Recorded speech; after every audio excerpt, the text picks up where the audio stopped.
This is George Rogers here, and I wanted to do a special recording on this Wednesday. I got my special Wednesday Middle of the Week Hump Day shirt on. Hopefully it's HR approved. But HR Summer School 2021, we was able to announce our very first Unity Award winner, which is our principal, Ben Eubanks. And so these here are going to be the special shoe, I believe, for him, and I just want to open it up for everybody. I haven't even taken the tape off. I don't even know if I haven't seen them, but we're going to open this together. Unveiling, and we're going to be able to provide these to Ben, and I'm excited about these. So hopefully these are for Ben, and it's not one of my bad habits where I order shoes and forgot about them, which is possible. These shoes took me a few weeks to design. I was able to finally decide on this. So this is Nike by You, a very custom pair, and for Ben, for our principal who has shown firsthand what it takes to bring unity, not just in the community, but to others around him. And he's been a wonderful friend. And so here we are, ladies and gentlemen. We went with the black and the green there. And so that is shoe number one. And we'll pull off the other one. I love this paper as well. So this is pretty cool. I have to teach Ben that he has to keep the box. I know he likes to throw the box away. And so these are our first ever custom pair of these are for Ben Eubanks. The beautiful part of these shoes is on the back. We got it stitched on the heels, HRS21. So there we are with HR Summer School 21, a special pair of shoes for Ben Eubanks and the award winner for 2021 Unity Award. We appreciate everybody. God bless. Ben, these are yours, buddy. HR Summer School, we're here live in Ben's house, Principal Ben, and delivering a special shoe that we designed. And so we just want to show appreciation. This is our first Unity Award brought to you by a shoe. So Ben's going to do the honors. This is his first time ever seeing this, so I'm excited. It's a box and then a box. It's a box inside of the box. Custom box. Go ahead, I got this one. Nike by You. Are you ready? We're ready. That matches the shirt. HR Summer School green. Now, if you look at it, so it's all custom. The beautiful part of it, go ahead and pull that one out. As we show the heels to the camera. Got the HR Summer School 21 on the heels there, so there you go. That is incredible. That is fun. Pretty cool. So there you are. Thank you so much. Ladies and gentlemen. Appreciate it. All right. Hey, everybody. Welcome to HR Summer School extra credit session. I'm so glad you're here with us. And as you can tell, we had all the fun with the video back and forth. We want to surprise you, even here live at George's place. So, hey, George.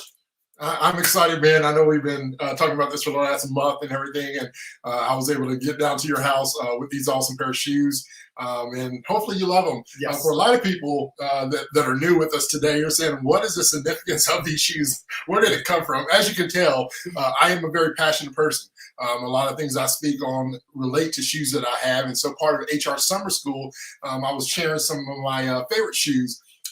And with the connection with Ben, we've been connected for over a year now, and been good friends. We've gotten close. Our family has gotten close, and we've become family in a sense. And so last month we awarded the first ever HR Summer School Unity Award. And we got a passion behind this where we're going to, in the future, we're going to be selecting one person in the company as well that signifies and really simplifies the method, what it means to be unified within the HR network and the business for those who are in leadership and really bringing good culture to the place. But ultimately, it's about unity. And Ben, our principal, has done a fabulous job of doing so. I know he's very humble. He's also very excited about those shoes. And I'm jealous because I didn't order two pairs. I should have ordered a second pair, and I didn't. But I still have the login. I probably will go ahead and push another pair through. Awesome. So I'm so glad to be here with George. You all got to know him, got to love him, and appreciate him. I've had that pleasure already, and so I was so glad to be able to spend some time with him today for summer school extra credit and to be reporting here live from his place. So some quick housekeeping notes, things like that, really quick to get us going. I know we got a lot of great content, a lot of good inspiration coming for you today, but I want to make sure we get some things kind of squared away. That's everybody always wants to know the good stuff, like where's the prizes, right? That's what everyone wants to know, essentially. So a couple things, as always, giveaways, stay connected, stay engaged. We're watching the comments. We want to give away a bunch of stuff as usual. we have SHRM and HRCI credits just for this 2.5-hour block today. So we'll make sure and get that credit out, that information out after the session's over. We'll email you. If you don't get that, everybody's favorite person, Melanie, right? Melanie at upstarthr.com. She'll take care of you if you don't get that email. Sometimes they don't go. Sometimes the inboxes are troublesome, right? We'll make sure to get you squared away. And if you're looking to use captions, you want to use those, go to follow on LinkedIn, use the live captions there, and you can get that, the caption piece of that squared away. Shirts. If you can't tell, I'm wearing my summer school shirt. I love George, but I completely forgot to order him one. I was so excited with the shoes. I'll blame it on that, that I was too excited. And so I'll be getting him one. I have a list right here of everybody else that's getting one, actually. And we're going to give some of those away. But if you didn't get a giveaway, don't worry. And you want to get one of those shirts, the link is on the HR Summer School website now. So you can go in there and get yourself a shirt for class of 21. Someone's like, I want a sophomore shirt. And I said, the problem is we're going to run out of sophomores and freshmen and post-grads and everything else. So we did a class of 21 shirt. If you look really closely, once you go over the website, it might be easier. If you look really closely, in the spirit of unity, right? George kind of inspired me with this. The shirt has a list of names on it from people who have been at the event, who participated, who spoke up, who commented. And so if you look really closely, you might find your name, who knows, throughout the mix there. And so that's so much fun to do something unique and different. And this whole experience is about all of you, about the community, right? And George said it best. It's about serving you and supporting you however we can. And so we wanted to make you the focus of the class 21 shirts. So let's go on to really quickly. George, I'm going to let you, actually, you haven't seen this, I don't think. So I want you to read this off really quick and give a shout out. I cut her name off. This is for Lori, by the way, Lori Marks. I didn't mean to trim your name off. Sorry, Lori. But this is the first person I want to give a shirt to, actually. So yeah, she says, recently I attended HR summer school, and as school was nearing an end, Principal Ben asked us if we were following our passion. If we found out we had 6 months to live, will we be happy with where we are? And I felt like Ben was speaking to me, she says. And so her answer was no. And so she polished up her resume and started working towards her passion. And she's been more excited to have accepted a new position working as an HR specialist. And so we're excited about that. That is an awesome testimony. One thing that I really love, Ben, is I love hearing these type of stories. Yes. The impact is, we don't do this for any recognition. We don't do this for any monetary purposes. This is really about empowering and really educating, connecting, and inspiring. That last word there is so important. Yes. The inspiration. And this right here, not only is she inspired, but what in return reading this, man, I'm fired up and I'm inspired by her experience and her challenge to accept and find her passion. Yes. Well, for everybody else out there that doesn't see the behind the scenes, right? The first thing George asked me, like, we're getting ready for this opening day, he said, what have people been saying? Like, what's the word on the street? What's the comments? Like, the first one, I'm going to grab Lori. So Lori, I already told you on LinkedIn, but we're going to give you a shirt just as a congrats on the new job. We're all celebrating with you. And for anybody else, if you've got those stories, you decide to make a change, you decide to, courage is going to be one of the conversations we're going to hear from in a little bit from Faye, our first speaker. So if you've taken some courage and decided to make a change because you didn't like where you were, if you love where you are and you're so excited about it, but this is giving you some encouragement, like George mentioned, like, share that out because you're going to help somebody else. You're going to inspire them as well. And that's the fun of this. It's I'm terrible at remembering like metaphors, but essentially when you have a candle and you light another candle, it doesn't mean yours goes out, right? Then there's just twice as much light. And so you get to share that on. All right. A couple of people really quick. I want to give those away too. So Leona, Pamela, Crystal, Claudia, and Nathan have been watching all the comments and all the feedback. People from the last month. It seems like a lot longer ago, by the way. If you weren't with us last month, it was an incredible experience, and you can still go back and get those credits. If you want information on that, you can email Melanie at upstart@hr.com. Her email's right there on the screen. Or if you are one of those people that got one of those shirts, please ping Melanie. We'll get your size. We'll get those shot out to you. We actually, for everybody that's like wondering where your shirt is, we're doing a big batch order. We're trying to get the colors right and all the other things. So we got that squared away, and we're going to be sending those out, ordering those by the end of the week. All right. One or two more things. Number one, thank you to the sponsors. As always, yes. You make this possible. You let us to bring this to this amazing audience of HR leaders. And so we thank you so much for supporting. You'll hear from these sponsors as part of the conversations today around things like analytics and proving our value as talent leaders.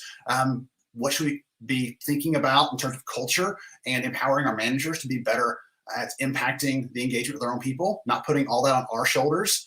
Whew, thank goodness. And some other things along those lines. So I'm excited for the discussions today. Just to share with you really quick, I think this is the last one I've got for you. Here is the agenda for our conversation. So George and I have a few more minutes. We're gonna riff a little bit on some things, but we have Faye Ekong here. She's gonna talk about culture and courage and organizational health, which I think is a great and very needed conversation right now. We have Rhiannon. She's gonna talk about the Great Resignation and how we can keep our people. We don't want to lose them, and you can see the headlines. I'll just tell you, when an HR thing makes into the headlines, like that just kind of blows my mind a little bit, because it feels like we're off in our own little world doing our thing just quietly and quietly doing good work. And when it makes it to the headlines, well, wait a minute, suddenly it allows us to have a conversation on a broader scale. And then we'll talk about some other things as we go along. We'll have a break today. We'll do some more giveaways and things. As we mentioned, like be chiming in, be participating. We'll be looking for those people who want to throw some love to there from the chat. So those are the things. One other thing you and I've been talking about is this mentoring thing. Ooh, right? Hashtag HRSS mentor right now in the chat. If you're interested in HR mentor, and we talked about this last month, and you're wanting more information about this, we got some exciting things coming up. We're working on a lot of different strategies, and I think we're going to be pulling together some people who are interested in being a mentor, and then also connecting with those who are saying, hey, I would love to sign up and be a part of some type of mentorship program, and you can use that support, you can use that help, that network. I'm excited about it. It's something that I'm passionate about is being able to empower and inspire other people and help guide them along those lines. And so, yeah, I'm excited about the mentorship. Anybody who spent more than 30 seconds with you knows that you're like all about inspiring other people. They can tell that, they can feel that. You can probably feel it through the camera. I'm like getting it's like static electricity over here. I can feel it coming off of them. So we're excited about that. So if you don't know the background on that, actually, one of our speakers at summer school last month talked about mentoring. Chevy Cook, a good friend of both of ours actually, and he talked about mentoring, the importance of that, and naturally, like organically during the conversation, people were like, oh, by the way, I'd love to get mentored, or I'd love to be a mentor. And we had people chiming in there in the chat. And my plan, transparency here, my plan was to go back through and find those. And it's actually really hard. LinkedIn makes it very difficult to go back and search those comments. So if you're curious about this, you don't know if you want to go all in, or you're like, hey, I'd love to get a mentor or to help and support, just chime in. We're going to watch the chat today. We'll collect all those. And again, I'll get Vice Principal Melanie on that hard work there, collecting those, because we want to talk to you, and we're planning something probably September, I think we're talking about, coming back together as a group and really laying out what that looks like, and trying to give, in my mind, is carrying on the spirit of what we've done here. Instead of it just being a one thing that you look forward to next June, we give you something else to plug into and another way to support you as you're thinking about how you're gonna take some courage and go and dive into whatever's next for you from a career perspective. So again, chime in, let us know if you're interested in that, hit us in the chat. And I think this is the last bit of announcements that I had. We've got a few minutes till we're going to start with Faye. And so one of the things that we're going to talk about from her perspective, or we're going to hear from her about, is the importance of courage. And I love, one reason I use that example from Lori earlier was courage, right? She could have just done what she'd always done and kind of gotten what she's always gotten, but she decided to take a step up. And so I'd love to hear a few words of wisdom or encouragement from you on this idea of courage and how that fits into the work and the lives that we're living. Yeah, I'll speak. One of the things that, as Lori really distributed for us, is that oftentimes in our position as leaders, then we have so much pressure, so much responsibility, and yet we are not really able to be as vulnerable as another employee may be able to be, because we are in a certain position.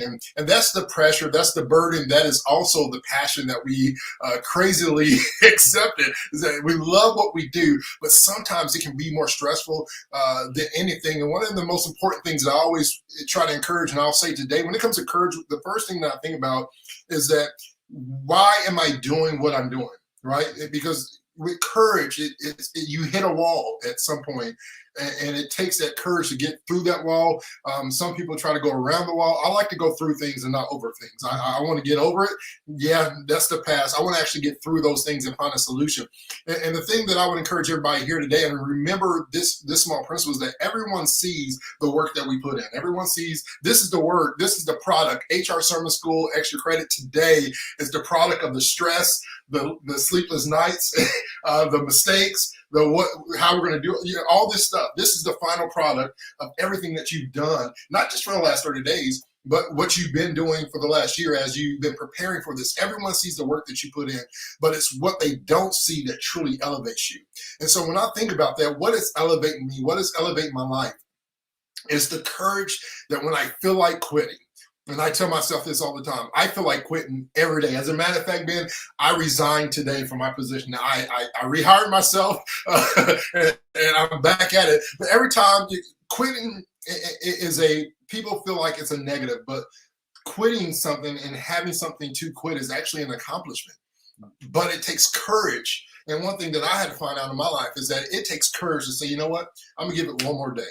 And so as I challenge myself in this life, whether it's courage to finish a project, courage to update my resume, to get out of my comfort zone, courage to leave where I'm currently at, because I know that I've done everything I can in this position. And I know that it's been time for me to move on or up or over to another place, another building, another company, another position. But I'm just scared and I'm worried because of that change, right? Courage is saying, you know what? I want to be able to step over those things so that I can be elevated, because without change, there can be no growth. Growth equals change. And so something has to change. What changes is that internal factor that says, I am enough, I can do this, I will be successful. And at the end of the day, when I feel like quitting, I just give it one more day. And eventually, as you give it one more day, whatever it may be, the project, the job, the people, you find a way, you find a willpower to do that. And that's one thing that I believe, and I'll end with this. You either make it, you take it, or you complain about it. Those are your three options.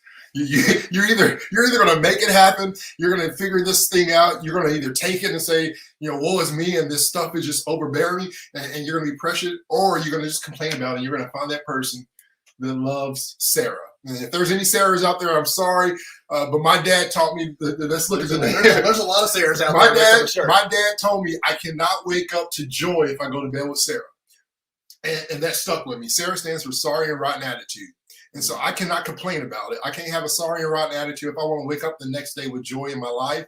And so I have to either make it happen, or I'm either going to take it or I'm going to complain about it. But it takes courage to know where you are and press through that situation.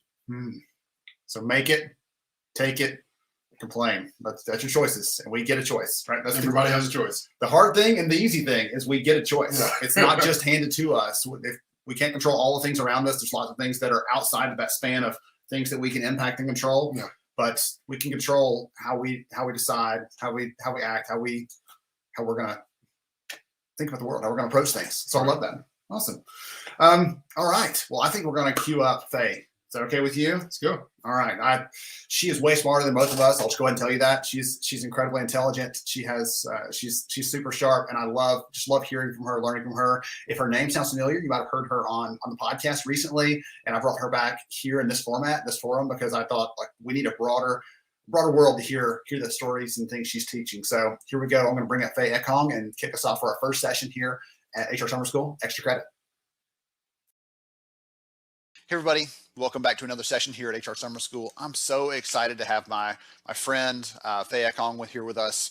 And as you'll hear in a minute when she starts to speak, you'll notice that she is not based here in the U.S. She has a tremendous, I love your accent by the way, Faye. And so welcome, I'm so glad to have you here.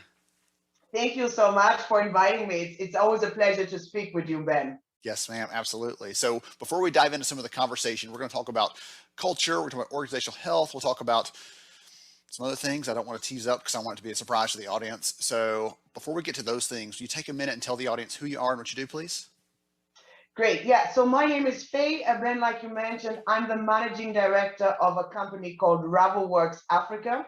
And I know when people hear Ravelworks, they think sounds like a construction or engineering company. What are they doing on, this show? So I always like to say we don't build buildings in that sense, but we build organizations, right? So our main focus is really on building organizations that are fit for the future. And helping organizations become a place where people want to work. They want to show up and bring their best. And that takes many different facets, from OD, from strategy support, system structure, all of this kind of things. So I'll stop there. I was going to say it might be easier to be in construction than to be doing all the organizational stuff. People are hard, right? Yeah, construction is not so complicated. Well, you think it's not as complicated. I recently had a chance to talk to a friend he's now in HR, but he had come from the accounting and finance background. And he said, some days I stop and think it was so easy to reconcile numbers. It's a lot harder to reconcile people. And that has stuck with me all this time when he said that. Cause I'm like, you know what, that's actually true. And to have a different perspective there like that is kind of fun to weave in. Yeah. All right. So the way that I put it when I'm telling someone about Faye is I say, you're like a diagnostician, right? For in a health setting, except for health problems with people, your health problems for employers. They call you in, not when things are wonderful and great and they just want you to give them all a high five. We've got an issue, a challenge. So yeah. I was hoping you could kick us off a little bit by talking about how do those issues manifest, whether they're culture issues or leadership issues, doesn't matter. What are some things that we see and how they manifest and actually start to appear that we can kind of maybe start putting our flags up or looking for when we're thinking about looking for organizational health issues? Right. At the root cause of most organizational issues is culture, right? It's the way that we interact, behave, and engage with one another. I know it's always easier to look at structures and create a new organogram or, make an arrow that goes here and here, because that's easy. It's like you're saying, it doesn't need you to engage with people so much. It's a very abstract exercise.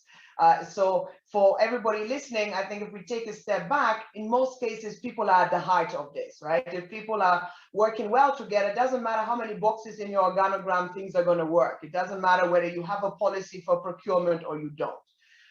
But on my end, what I see most frequently in terms of how these things start to bubble up, or when you start to see, oh, this organization potentially has some issues, is what I call a lot of immaturity in behavior and interaction. So a very good example is what we all probably are familiar with is the number of people who need to be CC'd on an email. Right? How many people are copied? And in most cases, we're not copying people because I really want Ben to know or I need his input. It's more to cover my behind in case something goes wrong and to say, but you knew about it. So very quickly you start to see in an organization that something is wrong here if every email has 5, 6, 7 people copied, and see my responses in blue, see mine in red, see mine in orange, instead of people just getting together. You're cringing because you recognize that. So it's a subtle one, but it's an obvious one. Followed by that, you have the usual. The more rumor and gossip that you see in an organization, the more you have this culture of the meeting after the meeting. During the meeting, it's like, yeah, we're all clear, it's good. And then afterwards, it's like, oh my goodness, Ben, do you believe it? I can't, what did she say? Who does she think she is? And that never came out 20 minutes before. So those are some of those initial red flags. Awesome. Excellent. I'm glad you shared those because I want people to be thinking about this as we're going through the conversation today. You might have some of those red flags, those issues at your company, or you might have some other ones that they didn't even get to, right? We could spend probably the entire time here for this conversation just diving into what those signals look like and those symptoms look like. But we're also going to talk about some things that can help to solve for that. So I don't want to spend too much time there, but be thinking about that for those of you listening in right now. Are those issues that occur at your company? If they are, let's be thinking about some ways to solve for that. So on the flip side, let's take a second and not just talk about the negative, but the positive. One of the other speakers here at summer school this week is actually talking about the importance of culture and how leaders can step into that, how they can blend this thing together and create an environment people actually want to be in. So on the flip side, let's take a second and put our smile on, talk about a few words, a couple of examples maybe that indicate a positive and inclusive kind of culture. Could you do that? Yeah. Well, it's like you're saying, if I feel I can show up to my work being my authentic self, right? I can share my ideas, I can share my challenges, my stresses, etc., without there being a fear that that will lead to me being blocked from a promotion or excluded from certain projects.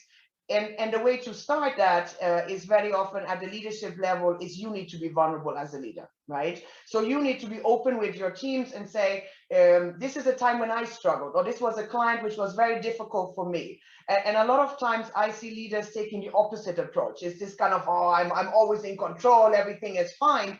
But what that does is create an atmosphere in your team where people are afraid to speak up, to ask for help, to ask for support, because it's a sign of weakness in the organizational culture. And leaders will often tell me, but Faye, I have an open door policy. Well, if you have an open door policy and nobody's showing up at your door, that's a big red flag for you. There's something you need to be doing as a leader to encourage people to share their challenges with you. So you cannot ask people to be vulnerable if you are not willing to be vulnerable yourself, because you are leading by example. You are setting the tone, the culture of your team or your organization. I never thought about that, but open door, people think about it like in a physical sense, like, hey, anyone can stop by anytime they want to. But it's more of an emotional thing, actually, Yeah. right? I am making it safe for you to bring this thing, and you'll know that it stays between us unless we need to get someone else in because it's a problem that requires a bigger set of hands to solve. But it's an emotional thing. And we often think about, oh, it's an open door. Anyone can come by. Well, in a virtual world, number one, that's harder. And number two, it's if you don't set the right emotional tone, as you were saying, Faye, then no one's ever going to stop by because they're like, oh, they're not going to do anything about it, or I don't know if I can trust them, or all the endless, what ifs that are going to pop up there. We are actually, now that you're saying this, we're working with a couple of clients actually over this whole COVID period. But you speak to all the different team members, whether it's in coaching or it's in smaller sessions, and everybody's struggling with the same issue. I'm tired, I'm overwhelmed, I'm stressed, I don't know, this is a difficult client.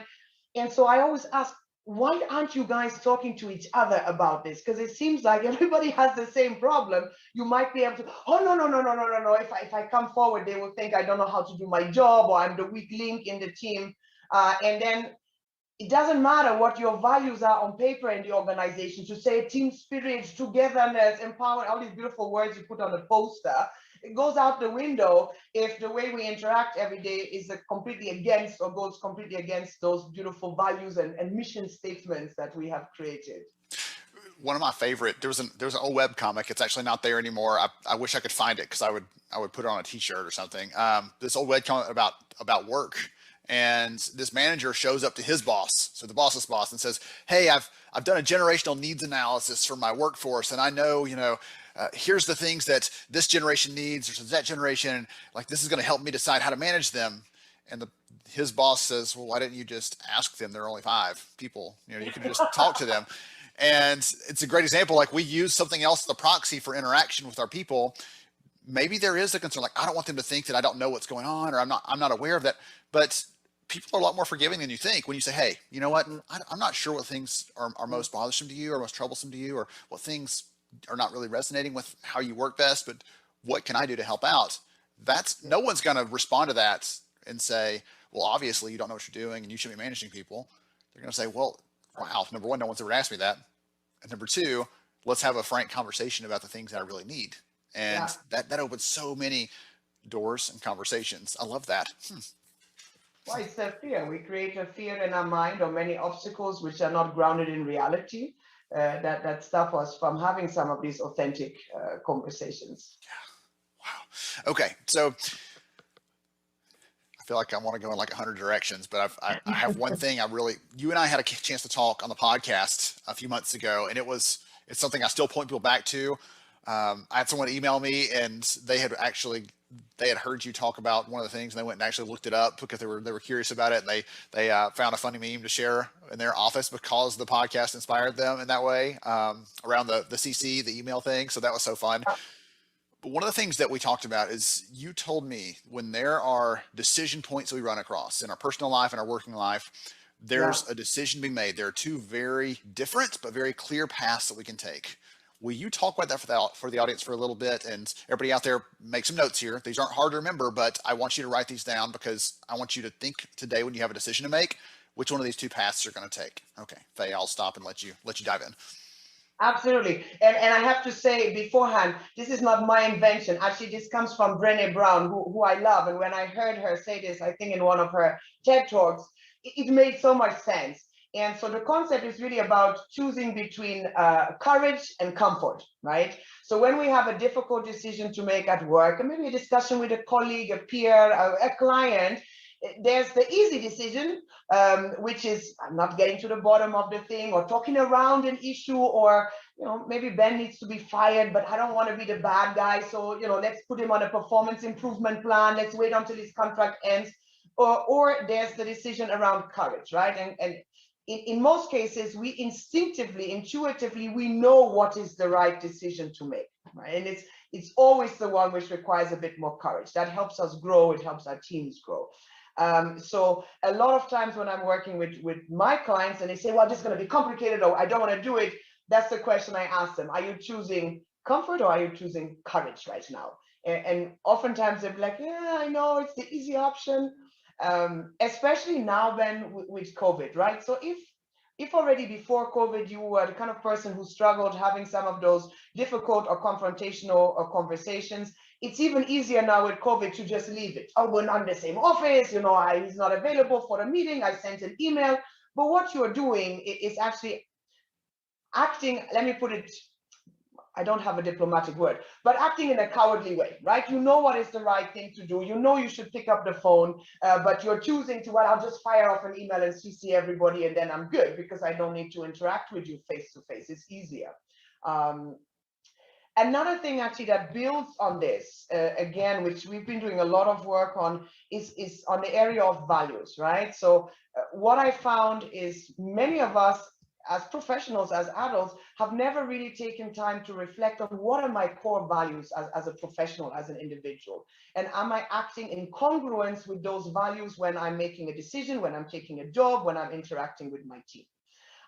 And that results in you kind of floating around like this sometimes, but it also results in those times when you're feeling unhappy, some kind of tension, some kind of unease, because you know that you're not acting in congruence with your values. And the easy way to do it is really, write down all the values that or Google them, everything: creativity, loyalty, empowerment, belonging, connection, you name it, excellence, etc. All of them are nice. But really try to narrow that down. Out of that entire list, what are the 5 ones that speak to me? Out of those 5, what are the top 3? And then when you're making decisions, ask yourself, if authenticity is one of my core values, am I acting in congruence with that value with this business decision, for example?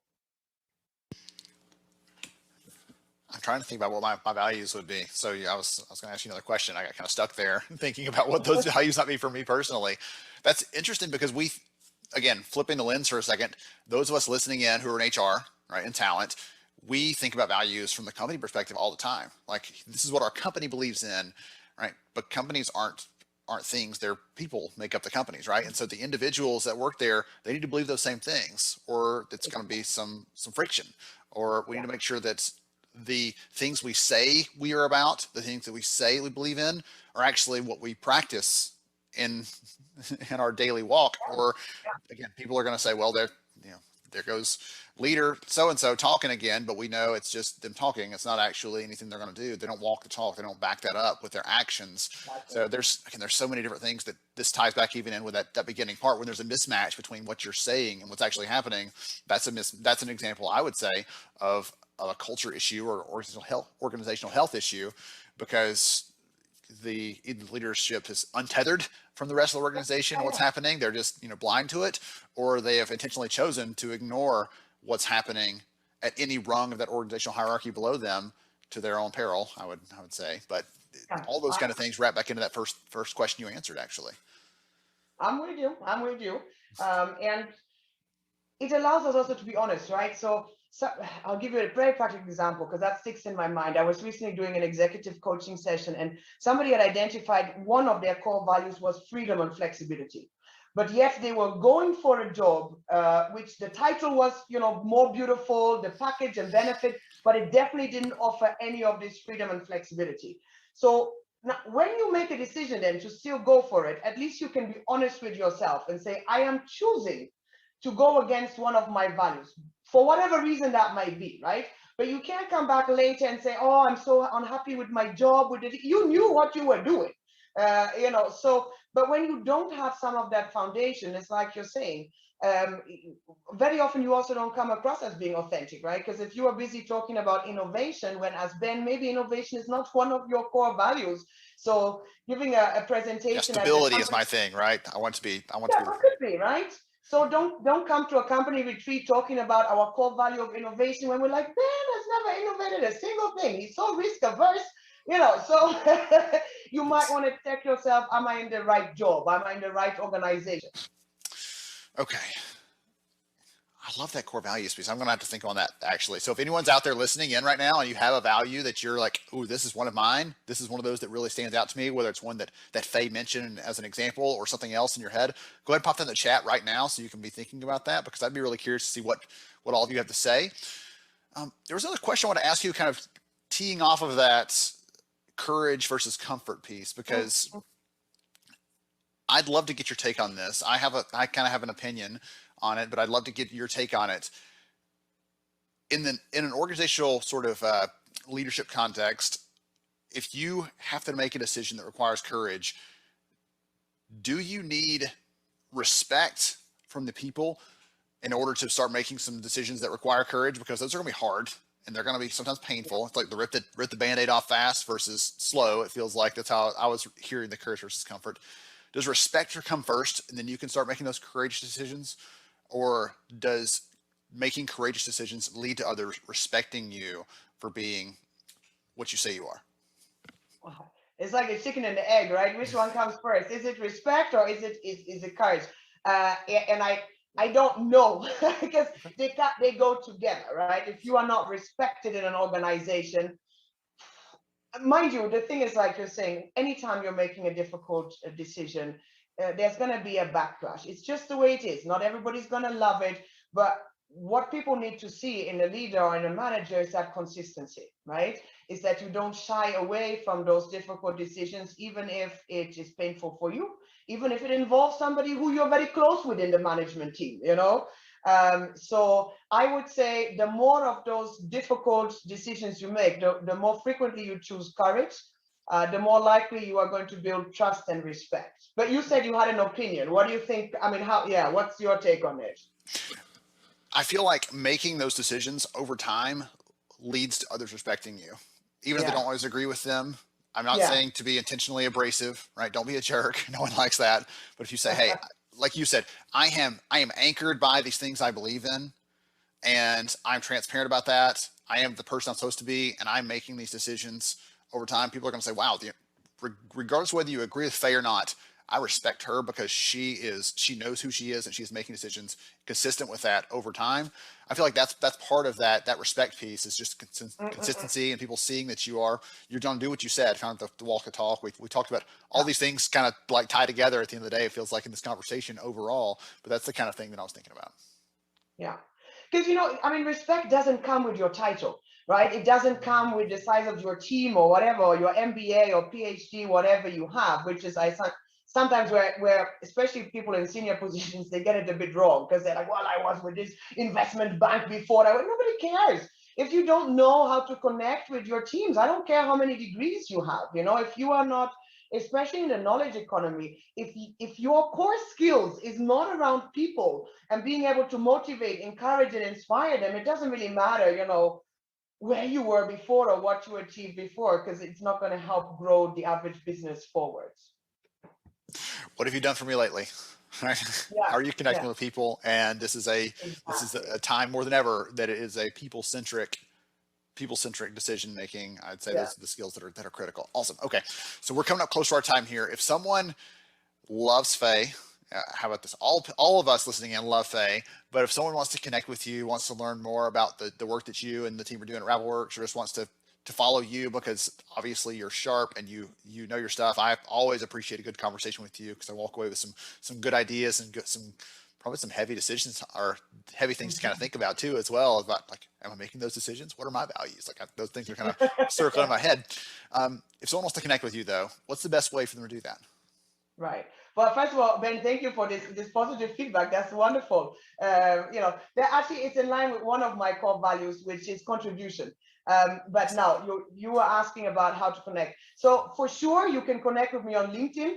That's the easy one, Faye Ekong on LinkedIn. But you can also connect with us via our website or our social media pages, Ravelworks Africa.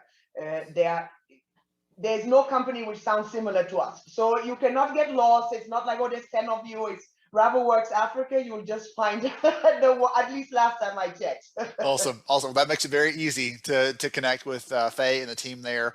Again, I appreciate you so much for spending some time with us, for speaking, and for sharing your insights. I appreciate it so much, and you're just an incredible treasure. Thank you so much, Faye. Thanks, Ben. It was a pleasure. All right, I enjoyed that thoroughly, and That was awesome. I saw someone say I love Faye, and so yes, I knew you would. That's why I put her up front. Actually, George is up front. Faye's right next, but I put her up front on the agenda today because I thought you'd appreciate that, and it gives a good way to kick things off, get people thinking about our own values, how they do or don't align with the work that we're doing to come to work for. Because I think that's, again, go back to the courage, everything else, like all those different things we talked about so far.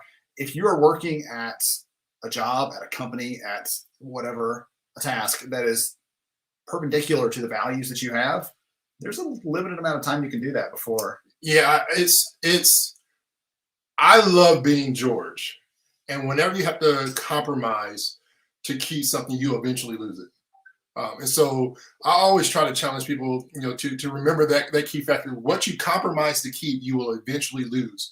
And that could be many things. That could be your integrity. That could be your core values, as she said, because you're trying to please. If I'm trying to please Ben, a lot of things are not going to affect my happiness, my peace, my joy. I'm losing something that I need in my life. And so whether it's a core value, if I try to compromise this job and what you're wanting me to do for the culture that you're creating, I'm going to eventually lose something that I really desire to have.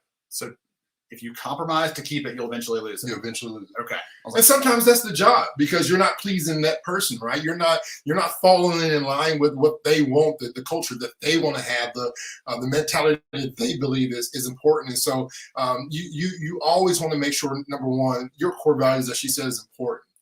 And you don't want to lose those things that are important to you for the sake of a paycheck every Friday. It just doesn't make sense. And so you have to make sure that you're in line with those things, because ultimately, as I believe, culture is what you really believe, how you act, right, and behave most of the time. That's a culture. It's not a piece of paper on the wall. It's not a plaque. It's what people believe and act most of the time. Yeah. All right. Speaking of culture, right? As you can tell, he and I could do this like all day long, but you've got other speakers you want to hear from. So next up, we have Rhiannon Staples here with us. She's going to talk about culture. She's going to talk about the Great Resignation. Again, it's made it in the news. Everybody's talking about like what people are leaving their jobs, and suddenly everyone wants to talk to me, and family gathering stuff about like, what is this thing? What does this mean? And what's the job situation, everything else. So we're going to talk about some of those things and what we can do to hopefully take back some control over what's happening in our space. So without any further ado, let's bring her session up and hear from her about some ideas on how to tackle that.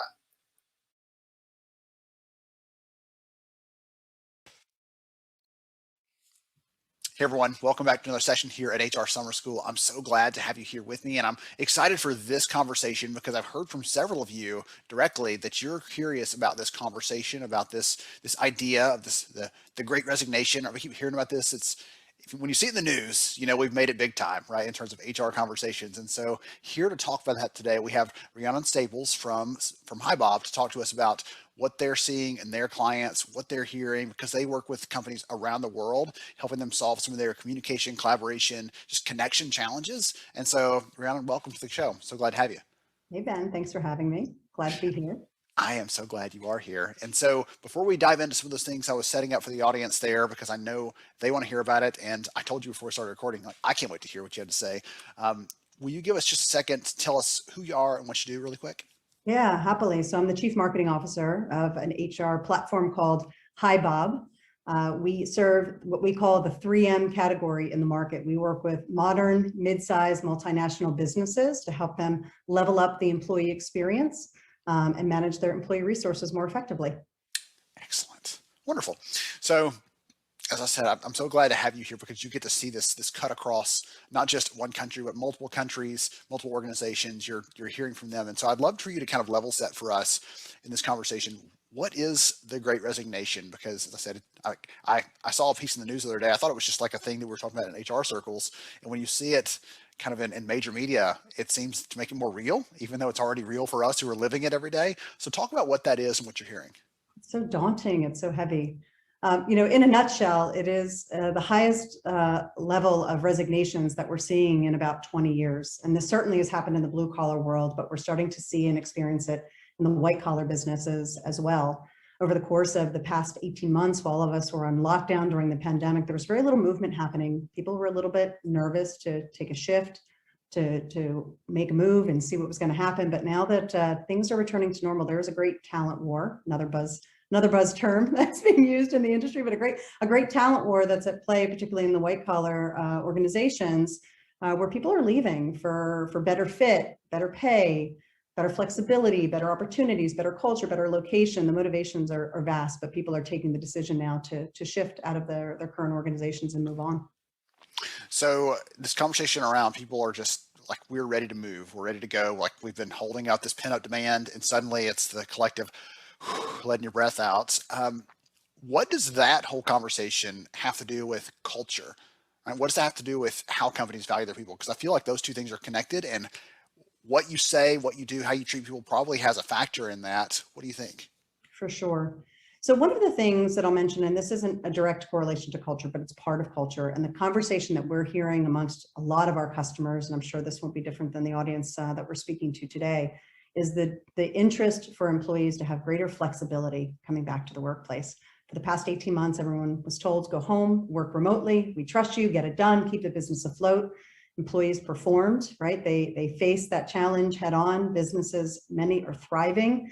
Employees have proven that they can be productive remotely, working from home, working in a flexible capacity, balancing personal struggles and business struggles simultaneously. And now we see a lot of businesses saying it's safe to come back to work or getting safe to come back to work. So we want you back in the office. And there's this reaction from the market saying, I'm not so sure I'm up for that. First off, I've gotten really used to the flexibility that work from home has offered to me.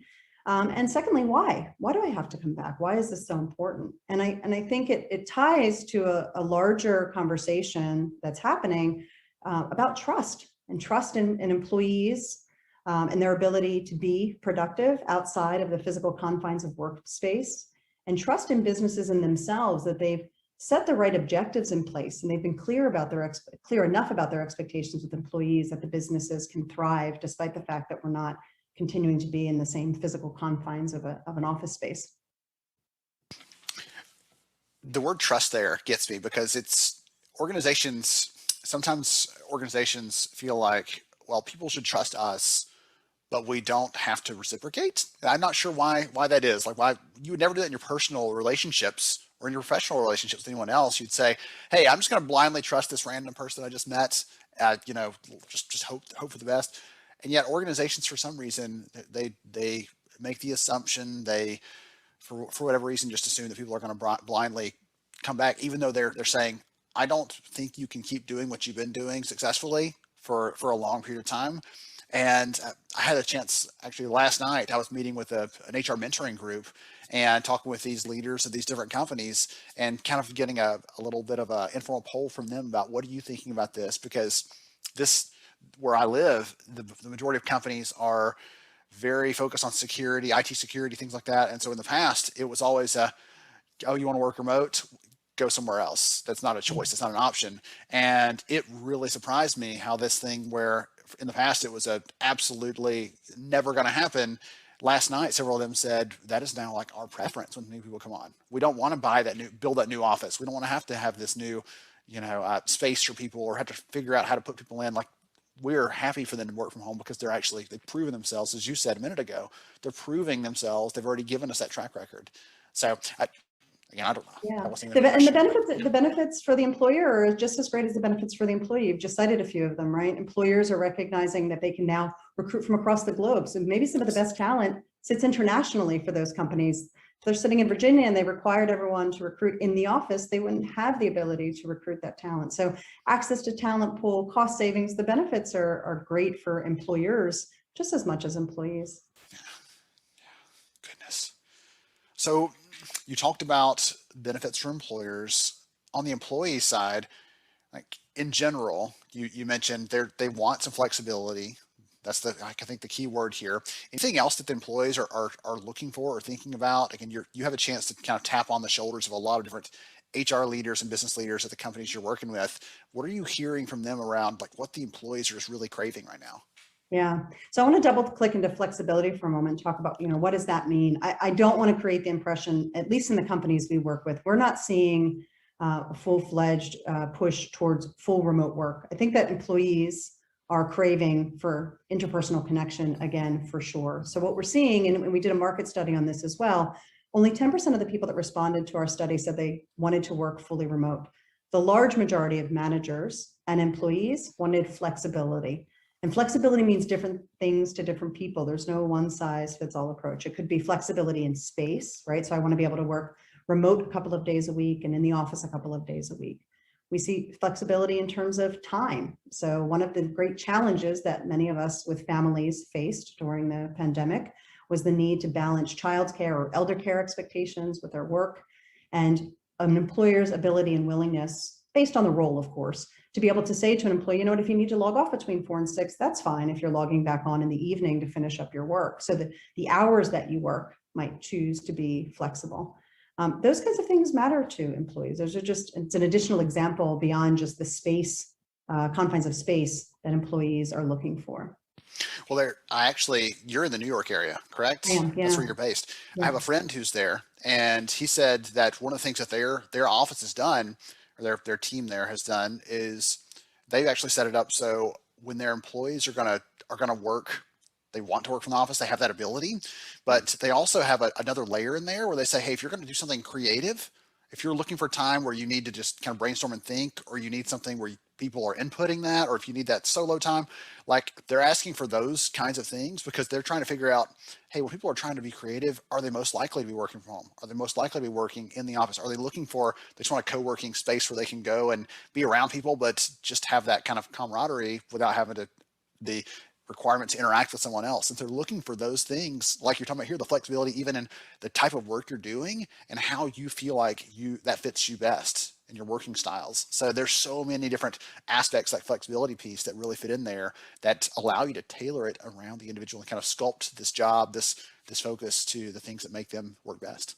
100%. And managing that can be a bit of a challenge, like matrix organizations. And one of the things we do in Bob, and we've done, particularly as we were facing constraints with the number of people you could have in the office, is utilizing technology to be able to say, like, I'm going to work in the office this day. So you're within the confines, or at least allowing the limitations of what you were permitted based on government guidelines. Now it's about letting other people know when you're going to be in the office so that they can arrange time to be in the office with you.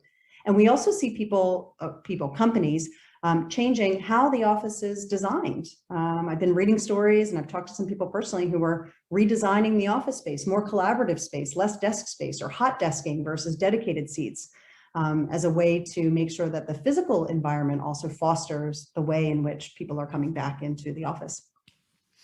So we talked through the Great Resignation, some of the things that employees are thinking about, some of the things that are on top of mind for the employers.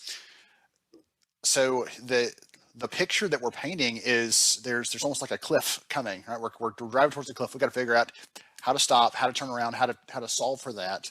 So what do employers need to be thinking about for the HR leaders right now who are listening to us talk? And by the way, if you're listening to this and you are thinking about flexibility or you're curious about those kind of things, go ahead and just pop that in the chat right now so you can we'll get a chance to hear your thoughts and hear how you're feeling about this, because we know this is top of mind because we're talking to a lot of people just like you. But what is your advice for employers on how to solve for this, or what should they be doing before they realize, oh gosh, like it's too late. We've got those recommendations are actually coming in. We've missed the opportunity. Any advice for them on how to actually tackle some of those things you're talking about here? Because like flexibility is a great idea, but what do you do next once you've bought into that? Yeah. First thing, the most important thing is listen. Listen to your employees. Listen to prospective candidates, put your ear to the ground and understand what's being asked of you and of the organization in terms of what people expect. And there is not going to be a one-size-fits-all approach. One of the things that we're really focused on and the companies we work with really focus on is manager empowerment. Your managers are the direct link to the front line of the business. They've got the ear of employees. They're hearing and understand directly what challenges them personally, what challenges their employees. They have a lot of value, I think, to offer to HR leadership in terms of bubbling up from the bottom what it is that employees are really asking for. And you also have the opportunity to survey your employees as a large population. We encourage, throughout the course of the pandemic was one of the things that we did on a monthly basis. We're doing it every other month now. And we see our clients do it with different regularity, but asking direct questions through surveys to your employees to understand what it is that they require, what it is that motivates them so that you can hit those requirements head on. And you've got data now to take back to your leadership team to say, this isn't my assumptions. This isn't what the latest HR articles are telling me. This is from our own people. These are the answers that we've gotten from them about what they really need. And it gives you an opportunity to back up the story that you're trying to sell internally with data that matters. I'd love to, one of the first things you said, you said several things right there that were really powerful. One of the things you said was, this is not on us entirely as HR leaders, and everyone out there needs to hear that loud and clear. What Rhiannon said, you have a group of amazing managers who are at your company who want to take care of their teams. They don't want them to leave. They don't want them to depart. They don't want to lose them. And they are on your team, but we've got to make sure and bring them into this conversation, make them feel part of that. And the word you used there was empowered, right? Yes. Giving them the permission, the encouragement, the authority, whatever word you need to use there, so they can step up and figure out what it takes to serve their team. Will you talk about that? And also just a little empowering, bit more? Yes. and also empowering them then. So thinking about what, when you get that feedback about what the requirements are from the ground up, whether it be from employees or managers themselves, thinking about how you educate and arm the business internally with the tools and resources they need. Take, for example, hiring, right? Many early stage managers have probably never hired someone completely remote or not hired someone without the chance to meet them face to face. Maybe they did during the pandemic, but it's a small example. The ability to drive that education internally and to be able to help them how to assess soft skills, right? If you think about soft skills like time management and communication, these are critical things for success, for employee productivity, for an employee that's working in a remote or hybrid capacity. Helping educate managers on how to assess for that in a hiring process is one small way you can have an impact on helping the entire organization evolve to this new way of work. So that education piece and giving back to the managers and giving them the knowledge, the insight, the tools, the data they need to be smarter about how they manage their teams in this new world of work is really important. Goodness, I keep wanting to ask you like one more question. Every time you say something, I've got something else that I'm curious about, or you've just shared this so powerful. You also mentioned the data piece of this. And I want to encourage the people out there listening, because sometimes when you say data, as I'll admit it, right? I've been an HR leader in the trenches. When someone says data, you kind of shrink back a little bit because we don't always have the cleanest or the most accurate information in front of us. But having even something as simple like Rhiannon's saying here, like having a simple survey that you've asked your employees what's going on or what they need, to be able to bring that back and rely on that, that is a foundation that you can stand on. That is actual real evidence. It's not just nobody can debate that. How do I feel? Yeah.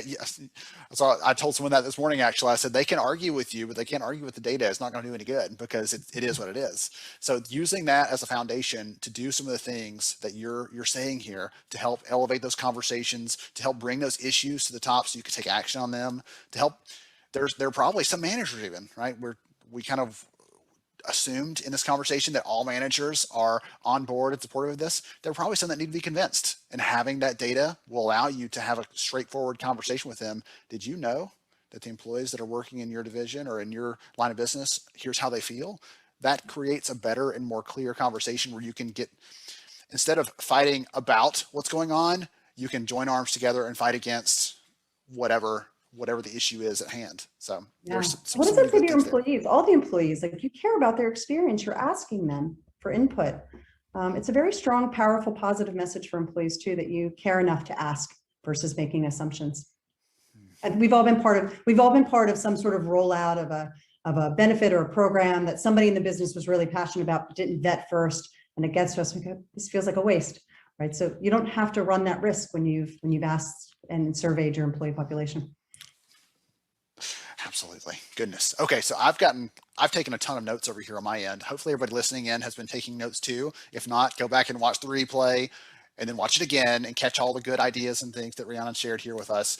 If someone is curious about the work you're doing at HiBob, again, we talked about this because you are seeing these kinds of insights across your customers. You talked about some research a minute ago. I'll go ahead and make sure and post a link in the comments right now so someone can go and check out the website. But are there any other resources or anything else that we need to make sure we share or mention here in the conversation before we wrap up?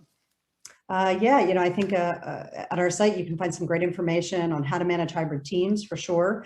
We also have a lot of good information on metrics and KPIs that matter to your leadership team. That would probably be also a useful resource. I'll make sure that they're readily accessible on the website for those that are visiting. Awesome. Wonderful. Well, thank you so much for joining me. I've appreciated this conversation, and I keep seeing people talking about this, and I'm so excited now I can point them back to, oh, you're worried about that, you're curious about that. I've got the playbook for you on how to solve it and send them right to this conversation. So thank you for joining me. I appreciate it. Thanks so much, Ben. I think there's just such an immense opportunity for business leaders right now to level up their game. I don't think this is a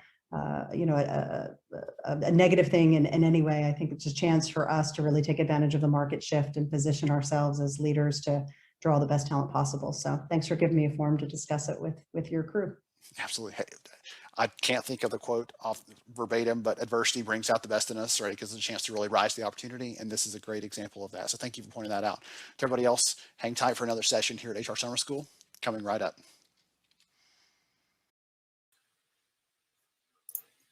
My.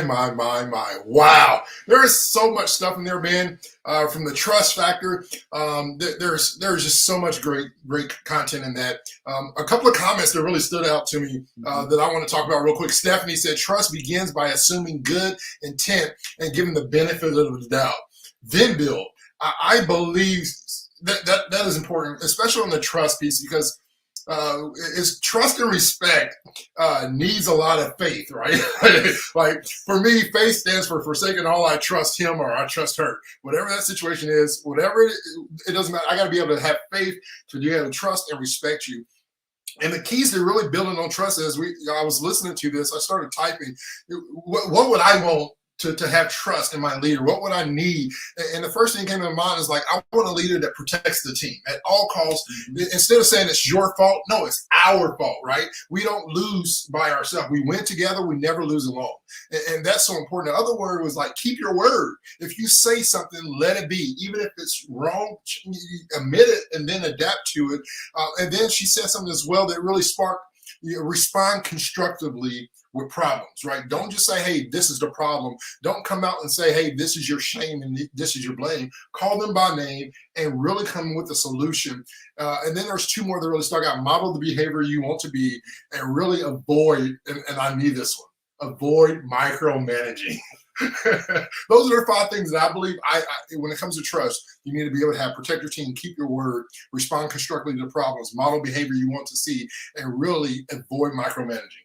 Oh, gosh, we could spend all day again on that. Any one of these things. That's the fun of this, is we get to talk about all these fun topics.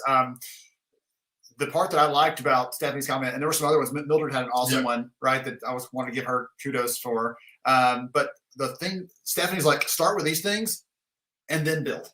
Don't start trying to run as fast as you can if you haven't started and built that foundation of trust, because you're building on a house of cards. It's going to tip over. What good is furniture when you don't have a roof, right? What good are walls and a staircase when you don't have a foundation? You got to be able to put everything there and then build. Mildred, you brought Mildred. Yes. She said companies have to be ready. I know the reason why you really love Mildred's content and comment is because it had the word data in it. Oh. And we know how he feels about data, ladies and gentlemen. Mildred, she said companies have to be ready to absorb, number one, the data which is provided, number two, to make it effective. That's the outcome, right? And so you got to be able to absorb the data to make an effective change. And then she said this that really sticks with me: don't file it in the later file, right? We're going to get to this later. No, you got to realize what is now versus what is next. And some of this stuff, when it comes to data, and Ben, you know best, I'm gonna pull the data back over to you. When it comes to data is good for now, yes, not later. Yes, it doesn't eliminate. if I said, "Hey George, I just found out that the data are telling me that there's going to be a lot of traffic on your normal route to work," Yeah. you wouldn't say, "Okay, I'll think about that on my way home this afternoon." Yeah, like No. yesterday was fine. So yeah, No, that they're gonna is say, now. I'm going to make a decision right now based on that to do something different, to make Exactly. take a different path. And that we get presented with opportunities like that in the work we do every day. We get a chance to say, "Hey, here's what they're telling us. We're on the right path. Great. We're on the wrong path. Let's make a change. Let's stop doing that. Let's start doing this." Oh, goodness. Oh, don't get started on the data stuff. There's our last conversation today, by the way, is going to be with Rob Ramaj from IntelliHR. We're talking about data and evidence, and I might just fall over into a drooling puddle on the floor by that time because Hashtag data. Yes. HRSS data. I love the numbers not because it distances us from the people, because it helps us to serve them better. That's what it gets me excited. So There's accountability. Data brings accountability, right? You're able to measure where you are versus where you want to be versus where you need to be. And sometimes, I'll be honest, data is not always friendly. Data doesn't make you smile sometimes. Sometimes it humbles you. Sometimes it stresses you. Sometimes it worries you. But that's why you don't file it for later. You deal with it now. one last thing I'll say that I always talk about when it comes to this, but you reminded me of it. Sometimes we see evidence, we see data that say things that aren't pretty, but I always caution leaders like yourselves who are listening right now. I always caution you, don't see that as like an indictment on your performance necessarily. This is merely an opportunity to choose courage, like we heard earlier. It's the decision to make a change there. It's not saying you are bad, you have failed, and you'll never be right again. It's, hey, we have found what doesn't work. Let's try a different direction. So, goodness, that was a ton of fun. Thank you so much for Rhiannon for that amazing set of insights. We posted some links there in the chat if you want to see some of the resources and stuff she was talking about. Like she and her team are neck deep in this whole conversation around hybrid and everything else. So you can get some of the best resources on that there in the chat. Next up, so I was going to say, I think this might be our last conversation kind of around. Some of you are working in organizations that don't have much of a remote or a hybrid component right now, and that's totally fine. You're enjoying the flow. Just ride with us.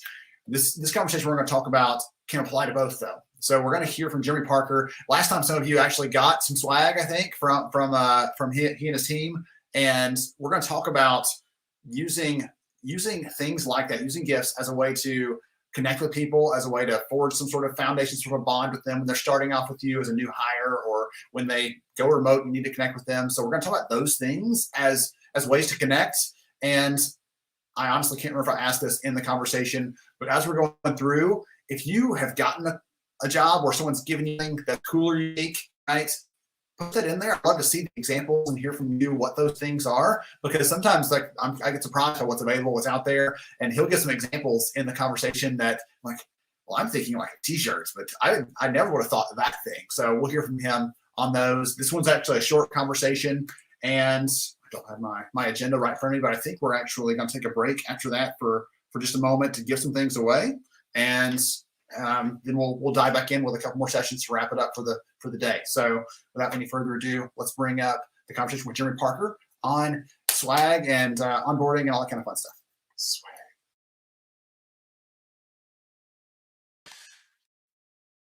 Hey everybody, welcome back to another session here at HR Summer School. I hope that you are well, that you're enjoying your day.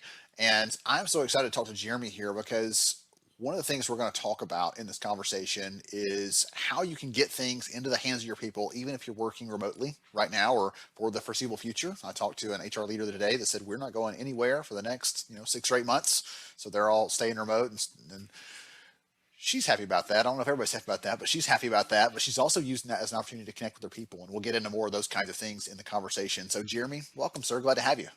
Thank you so much for having me. It's great to be here. I'm looking forward to this discussion. Absolutely. So before we dive into some of the things we're going to talk about today, goodness, my brain just went blank there for a second. Before we dive into some of that stuff, will you give us a second and tell us who you are and what you do, please? Sure. My name is Jeremy Parker. I'm the co-founder and CEO of swag.com. Swag.com is the best place for companies to buy and distribute quality promotional products that you'll actually want to keep. We've made it really easy for companies to not only buy branded t-shirts and notebooks, water bottles, and send it to their office. Now that no one's in their office, we could actually hold their stuff in our inventory and give them the tools to distribute their swag to one address, to thousands of different addresses at once, engaging with their remote leads, their best customers, their new employees, really making the distribution experience really easy. For Doesn't matter what department you're in. That is awesome. I love that. So one of the things I was telling you before we started recording is we just finished the research study recently on how companies are hiring and managing the whole virtual workforce right now. And one of the things that we saw in there on the onboarding side was they're actually sending physical items to people in the mail as a way to welcome them, to make them feel part of the company, part of the culture, trying to connect them in and make them feel connected to this bigger thing. Because when you're working virtually and you've already been there, it's one thing, but when you're working virtually and you're just starting somewhere, it's like, I don't know what to expect or anything else. And that sends a message to people when you're doing that. It tells them that you appreciate them, that you want them to feel like they're part of the family. Talk about that. That's exactly right. And even personally, we've onboarded over 20 people since last year, and making sure the experience for even our internal employees, to make them feel part of something, tied to the mission, connected to the other departments, like really feel like, even our tagline is, we made this. We want people to feel like they had a big part in what we're building, and giving them a really high piece of quality swag in the mail on their first day that they get. It really completely it changes their experience. And I think it's just more important than ever, especially that we're also disconnected. What can you do for your own team to make you feel more connected than ever? So giving something, setting something in the mail, whether it's a swag item, whether it's a gift, whatever it is, just showing people that you're thinking about them, that you're caring about them, really will set their journey as part of your company on a completely different path. One of the fun things there is it's not just, there's all these layers of this conversation. It makes sense to do it. It makes sense to connect to that person and make them feel appreciated and engaged from day one, like you're part of the family now. But one of the other things that I think is really interesting for those people that have a recruiting responsibility out there, and you're like, how do we stand out? I don't know about you, but I always see in my LinkedIn feed, I see these people posting a picture of their new stuff, new shirt, new water bottle, whatever it is, from their new company they're about to be starting with. Hey, here's my new company I'm with now. And they've got a picture of that at their workstation or at home, wherever they are. And that's really smart as a way to stand out and say, hey, you want to be appreciated. You want someone to care about you. We're doing this for this person as a new person on our team. And I think that's just a fun way to get that out and share it virally among all of your people when you get a chance to do something like that.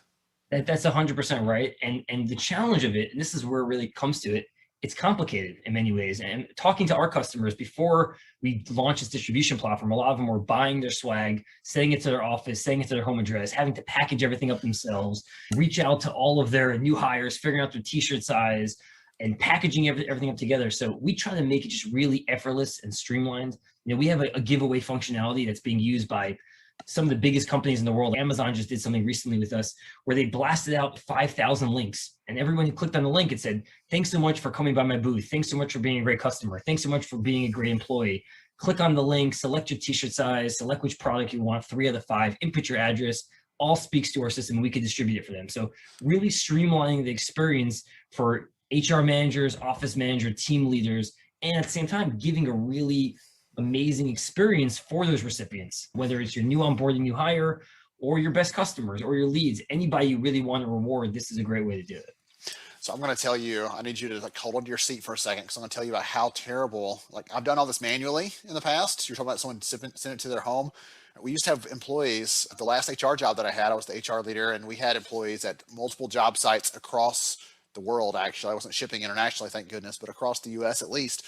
And whenever we were going to send something to them, we'd send this giant batch to the office, and I'd have to sort through it and figure out how to get that to them, whatever else. And when they started as a new hire, we're like, hey, you get a cool shirt for our company.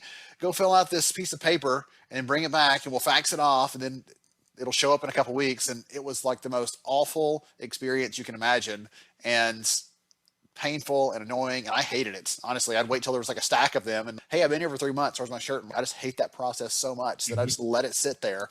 And I love that you're allowing people to get this into their hands, allowing them to drive this a little bit too, to say, hey, go pick your size, go pick your stuff, because then it's not dependent on me taking time out of my day. There's things I have to do with this as HR leader, but it lets those people have more of a say in what they're getting, when they're getting it, those kinds of things. And I think that's a great way to just make it happen and make it a more pleasurable experience overall. That's exactly what we're trying to do. Our main goal from the very beginning of the business was to learn from our customers. So we always say that about 90% of what we build is direct reflection of what our customers are telling us. 10% are just wacky ideas that we try to make work. But the 90%, that's really where the heart of the business is. So we're trying to learn from our HR managers, our customers, and trying to understand where are their pain points, how do we make their lives easier, And whatever we could do to make their lives easier, that's what we're doing. And we always like to think of swag.com as like a living, breathing thing. It's not where you today is not where you're going to see in a year from now. It's going to get better. It's going to constantly get better and better. And we need the customers to frankly give us what they want, and we're going to build it. Speaking of getting better, one of the things you were telling me about before we started recording is that there's actually an ability for, if I'm the HR leader and I've got someone else over here who's maybe our brand manager or someone in marketing, we can actually collaborate on things to figure out how that works. Talk about that a little bit. Yeah, so we have a whole collaboration mode allowing people to not only purchase things together and pick out which products are the best products so they can much better, easier time buying things together. But on the distribution side, we have permission settings and approval flows. So an HR manager can talk to her whole team and say, hey, you guys buy swag and I'll approve or reject your orders. And you could do it and you could set a different functionality. We want to make this fully custom for every company. Every company works differently. We want to give them the tool that really works for them. And it's all for free. So the entire distribution platform itself, we think of it as an extension of our e-commerce site. So just how easy it is to go on our site, buy 100 t-shirts, 1,000 notebooks, pens, mugs, etc. The actual ability to set up we call it inventory closets. You could have an inventory closet for the HR team, an inventory closet for the marketing team, the London office, the New York office. You could have different permission settings, approval flows. You could break it down and manage your swag however you want to do it. And it's really, the platform is 100% for free. We just want to make our customers' lives that much easier. When you said closet, I'm thinking back, we actually had a physical closet at one time. Yep. And it was always full of just spilling over stuff. You open it at your own peril because things are spilling out of there. And I'd have to hunt through to find the one thing I wanted to try to give to a new person or to, send off to a handful to one of our remote teams as like just a, hey, thinking about you kind of thing. And we had all of our other stuff mixed in there. It would have been so much easier if I had my own HR closet, but we didn't warrant that, I don't think, with our volume. So that is wild. I love this. Again, it sounds so simple for everybody listening. All of us have gotten a shirt, or gotten a mug, or gotten something from an employer in the past, but it's usually, let's order 1,000 of these things and we're going to give them away until they're all gone, or something else. I love the on-demand piece of this too, where whatever you need in the moment, that's what you can get. You don't have to get this giant volume of stuff and then find a way to store it until it's time to give the rest of it away. You can just get the things you need in the moment, just in time, and send it right to those people, especially now that many of the HR leaders that I know are working from a home office or from another location. They don't want that sitting in their garage or their closet or whatever, their bedroom floor. So being able to have those things only when you need them and have them go right to the employees themselves instead of having them come through you and having to be the filter in the funnel for that. Again, I'm a little bit sad that I didn't have the chance to use this when I was in the driver's seat there. And I'm hoping that everybody else listening in is like, ooh, this is going to save me some time, save me some effort to make this easier for me overall, because I definitely think it can. Yeah, I totally agree. And that's really our goal. When we started the business 5 years ago, it was really to make the buying experience seamless. And we've done a really great job curating the best of what's out there, only offering products that people will actually want to keep. And then what we realized 2 years ago, before the pandemic, it was a lot of people are working from home. How do we make the distribution experience that much easier? How do we allow people to actually focus on their day-to-day job and not have to worry about packaging and sourcing and doing all these things? We could take this unsexy swag business and really make it seamless and easy for customers. So we've gone all in on that, really trying to streamline the experience. And we're open to feedback. We're open to suggestions. We want to learn from our customers. We treat our customers like their partners. This can be from, we have over 7,000 customers at this point, from Amazon and Google and Facebook and Netflix and Spotify. And we treat all of them as partners, and we treat the small startups as partners as well, like really trying to learn from them and understand where the challenges are and how we can make the experience even better for them. I had one other question I was going to ask you, if you don't mind. I'd love to know, again, you got lots of customers across all these different areas. For those that are sending things to employees, like do you have a piece of advice or a recommendation for, hey, this really lands well, or this is what people actually, you said, things people keep, not that, I got another one of these things, you put it in the pile with the other ones, but something people actually appreciate and want to use? Yeah, that's a great question. And it really depends on the company and the culture. We have a lot of companies that are sending work from home gifts, stuff that can be valuable and useful when you're at home. And think of those kind of things, like maybe it's a pot. We've sold a lot of cast iron skillets, something that you would never even think of. It could be useful when you're at home. Yes. Or a air freshener, or plants, or stuff that kind of makes the work environment better when you're at home. And also even just stuff like a pair of socks, a pair of pajamas, comfy clothing for them to work at home. Just really try to put yourself in the perspective of your employees. and what's going to be super valuable to them. It doesn't have to be about, look at me, I'm a walking billboard, which is the traditional view of swag. Yes. It could just be something that's really valuable to the person receiving it. And they're going to be the ones who feel a super connection to your brand. So as long as they feel that connection, then you're doing the right thing. It doesn't matter what it is really. It's about them forming that connection with your brand and hopefully having an amazing experience, loving working there, becoming an evangelist for your brand. And that's what it's all about. Thanks for sharing that, by the way, because in my head, I'm thinking a bottle or a pen or like the common things, but there's apparently a bazillion different kind of items and things. So everybody make sure you go to the website and check it out. He'll give it to you in a minute. If you didn't already get it from his intro where he's from swag.com, we'll get it in a minute for those of you. One of the things you said though, that hit me, I was losing it. Talk about the different types of swag. One of the things that we always try to do, and that I've seen some other companies do as they're, again, seeing the pictures, people posting of the stuff they're getting, is think about the values you have as a company and do something fun, tie something in there, right? Like, we are hardcore, so we'll give you a steel core water bottle, or we'll do something fun with that ties it in, that reinforces the culture and the values that you have as a company. Like, those kinds of things make it stand out. Even if you get a pair of socks, right? Talk about we're always running in the right direction, or I think, that's a terrible example, but have some fun with it. Have some fun with it. One of the things we used to say, here's a real one. One of our kind of values was we're running with scissors. Like, we're doing some things that are on the edge of dangerous, but we're always pushing hard whichever direction we're going. And so having some scissors, or I don't know, but something like that, tying it back into the values and what you believe and what you care about as an organization. We always say, I wish people remembered what our values were. I wish they would remember what we're standing for. And those kinds of things, while it might be something simple, can help to reinforce those and make them top of mind for the people that you're sending this out to, especially when they're new hires, when they're just coming on board, like you were saying, Jeremy. Okay, if someone does want to connect, they want to learn more, they're curious about what other things are out there, like air fresheners, that surprised me, pajamas, any other thing you could imagine, what's the best place for them to connect and learn more? Yeah, please come to our site, swag.com, swag.com. We have people on standby for live chat. You can reach out to me personally, Jeremy at swag.com. I would love to help you out. And we're really here to help. You can go onto our site. You can find what you're looking for yourself, easily buy it, check out. If you don't want to speak to anybody, you can easily do that. If you want somebody to help out, guide you, be more of a consultative nature, we're here to help as well. Whichever way you want to work, we're here to help you. Awesome. Wonderful. Thank you again for hanging out with me, for sharing some of these things. I had a picture in my head of what this conversation was going to be like. And again, all the fun things that you're talking about, there's so many other things that are out there. And I'm going to go actually check it out and do a little digging myself and see which things I might like to send to somebody if they're my employees. So thank you, Jeremy, for hanging out with us. I really appreciate it. Thank you so much for having me. Really great to be here. Awesome. To everybody else, hang tight for another session of HR Summer School coming right up. Wow. So I'm all about the swag, man. I love, when it comes to swag, I'm thinking collecting stuff. I don't know if my shirt comes out, but I'll bring the shoes of the day, ladies and gentlemen. These are the shoes of the day. They're just kind of another special, but so I think my swag would be I'll have to find shoes, but that is a very expensive piece of swag. So I'm going to have to definitely get with swag.com and see if we can get like some miniature shoes of some sort. When I think about swag and I think about company, like I think this ties into, you say how does it, and it's going to sound weird, but this type of stuff ties into culture. It ties into the morale of the company. And I think there's a couple of important things I mentioned, and somebody said, what does it mean to have two different types of swags?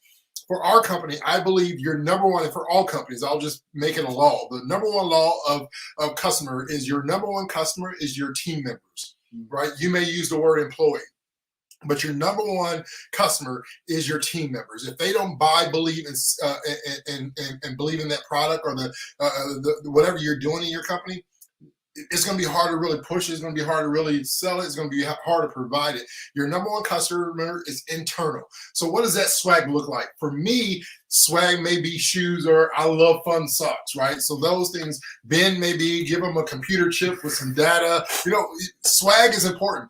I think the most important thing, Ben, about swag, though, is that you got to be able to, number one, make sure that it's speaking the language. Because what may work for me, a pen, I don't care about a pen. I'm typing most of the time. So that pen is not going to do anything unless you're going to give me a check to sign into my bank account, right? That is not going to do anything. And so the internal, external swag is, what are we doing internally? right? What are we giving our team members internally for that swag? You got to have an internal swag, whether it's company shirts, whether it's, t-shirts or sweat jackets or events, gift cards, right? You can do swag. Doesn't necessarily have to have a company logo. It could be, man, I noticed that Ben drinks Starbucks every freaking Friday. So I'm going to give Ben some swag, but I'm also going to personalize it with something I know he really loves. The external swag, then, two things that I think is important.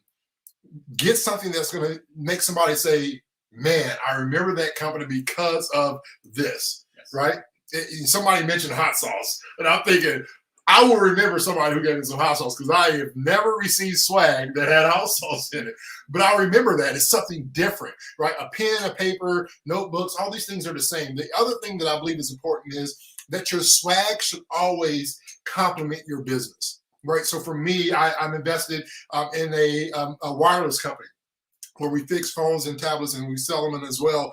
And so our business cards sometimes are cut out like a phone, an Android or an iPhone. And so it's something that deals with our wireless connection. It's not just a little notebook pen. It's the way it looks and feels, right? So it's a little bit harder material, but it has to be able to connect to your business, I think, because the normal business cards don't work nowadays. I can get a digital business card and give you my digital information by bouncing my phone to yours or airdropping it. Never mind, you're Android. And so he hasn't gotten the data on how Apple is a little bit better than Android, but we'll get that to him. But it has to be connected, in my opinion, for it to be rememberable and for us not to just throw it on the side of the floor somewhere or lost in our car after we get in a network or somebody. One of the things that we talked about a little bit during the conversation was it like time about your culture as a way to remember that. I think that's an interesting thing because that'll take a little different flavor for every single one of you. Somebody pointed out in the comments, like, make sure you understand you're not just giving the same thing to everyone because sometimes people have different, not just preferences, but also like dietary needs and everything else. If you're sending out a big bag of candy and like they can't have that or whatever else. So be aware of those kinds of things.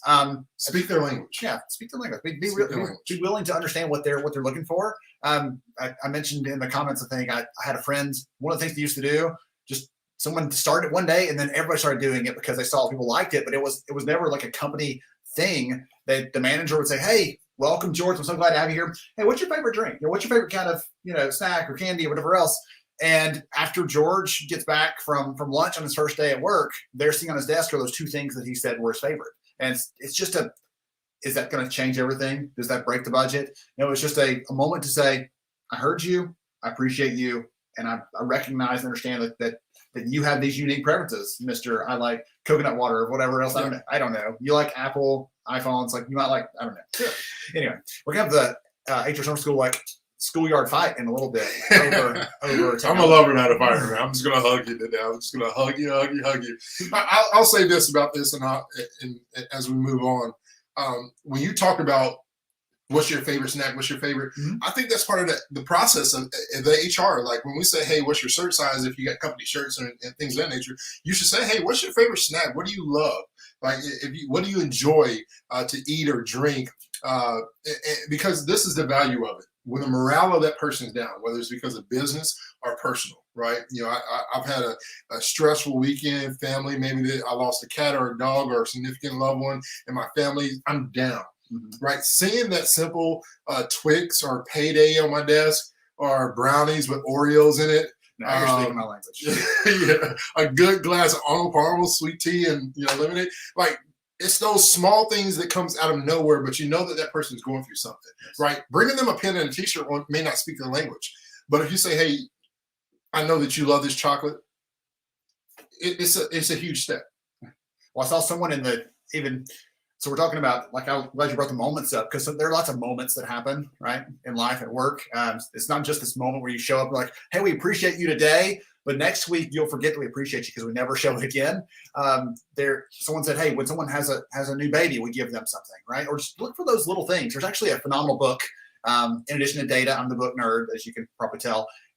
There's a great book called The Power of Moments. And one of the things they talk about is the science behind a thing that people remember, right? There's an emotion attached to it often, right? But there's also some degree of an unexpected component to it. So it's, instead of saying, hey, 30 days on the job, you survived, you're still here, here's something. There's something wrong with that.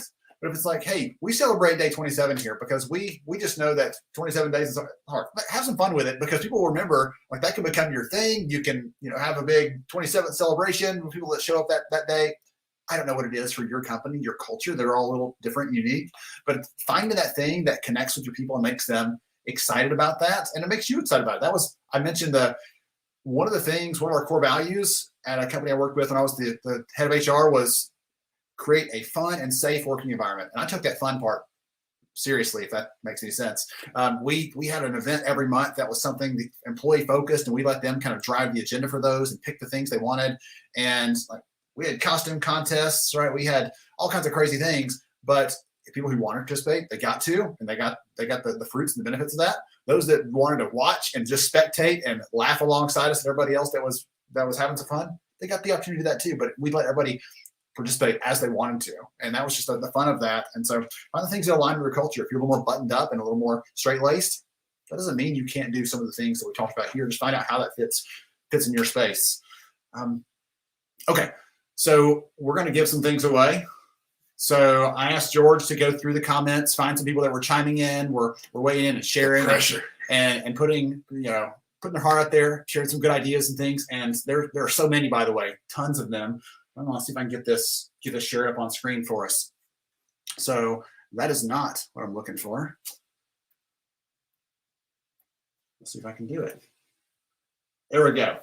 So we're going to give some shirts away really quick to a few of you who we've seen kind of chiming in and sharing so far. So Stephanie, he called you out a little bit ago. Tamadia, you as well. Thank you for sharing your comments. Graham, and then Josh, I saw you sneak in there in the last little bit, asking some questions and making some comments. And I went through, actually, when I was reviewing the comments from last month, I was just laughing because you got something to say, brother, and I appreciate you. So all of you that are weighing in and sharing, we'll probably give a few away towards the end as well. So just email Melanie, send her your address, send her your size. We'll get those shirts ordered for you and out to you as well. So we got a little bit of a break, but other than making sure we cover the shirts and stuff, the giveaways, I didn't have anything else. So I think we're going to kind of slide on to the next conversation. So that is what I did have up and available here. So we'll skip ahead a little bit in our agenda, just a few minutes, because between us, we can't stop talking. So when there's a break, we'll jump in and use that. There's no planned breaks in there. We'll jump right into those. So we're going to hear in a second from Arthur Yamamoto about the importance of fair chance hiring. So every single company out there probably right now is talking about the challenge of finding talent. I talked to a good friend yesterday who's based in the DC area, and she was telling me that they've been really struggling with certain types of roles. There's just nobody that we can find. And so we're going to talk about this idea of using fair chance hiring as a way to increase and elevate your talent pool in a way you might not have considered in the past, or you weren't sure about how to approach it or how to start. So instead of it's just saying this is important, which is some of the education around that you get, Arthur buys into it, but they do it at their company. So we're going to hear from them about some strategies, how to start, things to think through, how to approach it with your leadership team, all those things, so that we can think about how to unlock this massive talent pool. I bet you're going to be very surprised to hear how many people actually exist in that talent pool. We're talking about how hard it is to hire today. So I'm doing all the talking. I need to actually be getting our data up, getting our slides up. So George, tap dance for a second for me. I'm gonna get this ready. Hey, real quickly, while we're doing this transition, I want to make sure that if you can share this post, we want to spread the word about HR Summer School Extra Credit. If you have not shared or liked this post, it helps us and it helps us reach a little further network. And that's what we want to do. We want to connect with other people. So if you don't mind, if you have not loved this post, and then also share it on your page so other people can connect, at least for this next couple hours. That'd be so grateful. The other thing I want you to do is I want to know, because I'm a shoe guy, are you wearing tennis shoes today? Are you wearing heels? Are you wearing slippers? Are you wearing no shoes? I just want to know what kind of shoes you guys got going on out there. Ben and I are both in tennis shoes, obviously. So I just had to throw out a shoe. I miss talking about them. You got to bring it in. We're gonna have an intervention for you, George. It's important to know, because shoes are important. Shoes help protect you. They comfort you, and they help you get where you need to go. And per the last segment, shoes can be swag. Oh, there we go. All That's right. a different type of swag, though. I'll have to educate you on Goodness, that. I'm going to have to hook George up with some shoes because he clearly doesn't have enough of them. So, all right, we're going to take a We got some breather. flats. We got some Crocs. Look at this bare feet. Oh, this is going crazy. I love it. I Wow, love it. This is Okay. awesome. that is awesome. Okay, man, I normally would be no shoes. By the way, I'm from Alabama, so that's part of it. But also, I love running barefoot. So all that fun stuff. All right, thank you everybody for chiming in, for just being a good sport. We appreciate you. I'm going to bring up the conversation with Arthur Yamamoto from Checker. We're going to hear from him on Fair Chance Hiring and dive into that. Here we go.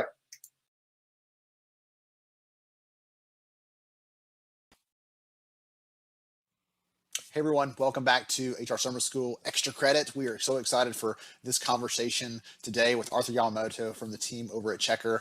We're going to dive into Fair Chance Hiring. We're going to talk about some of the challenges that employers have around trying to find candidates and how this can open up an untapped talent pool for many companies. Arthur, welcome, sir. Glad to have you. Thanks for having me, Ben. Absolutely. So before we dive into some of those things I was teasing there for the audience, can you give us a little bit about who you are and what you do, please? Sure. I'm Arthur Yamamoto. I'm the SVP of People and Talent at Checker, where I've been over the last 4 years. Actually, next Monday will be 4 years exactly. Awesome. And so been in the talent acquisition space for coming up on about 17 years or so. And then more recently crossed over into both talent and HR people. Awesome. That's kind of a fun transition to make. I talked to one of our other speakers a couple weeks ago, and she had made the transition she had gone from sales into learning, and she said, this is like the strangest thing, but I love it. And other people that path you took, though, from recruiting over to HR seems to be a more common path that people take. Let me ask you, because I'm always curious, what's the first job you ever remember recruiting for? The first job I ever remember recruiting for, yeah, it was engineer for Citigroup. Okay. Yeah. Awesome. I cling to I had helicopter pilots, and someone like put down my desk as requisition. Wait a minute, I thought I was gonna start like an admin or an accountant or something. Like, here, go find a Black Hawk pilot somewhere. That was both nerve-wracking and thrilling at the same time, and somehow made it through all that. So you're living this out. You understand at a core level what talent leaders are thinking, what everyone here listening in right now, what they're thinking about and the situations they're facing. And what I set up for you at the beginning there, I'd love for you to take us through that a little bit. Every company I talk to, every HR leader I talk to, they're saying we're having a hard time finding people. We're trying to find the right talent, trying to fill our pipeline. And it's really a struggle right now, possibly unlike any other time. Absolutely. And one of the conversations that a few companies I've seen, some of them Checker customers actually, talking about how they're solving for this in some measure is by looking at Fair Chance Hiring as a solution for that. So talk about what that looks like, what that entails, if you don't mind, set the landscape for us.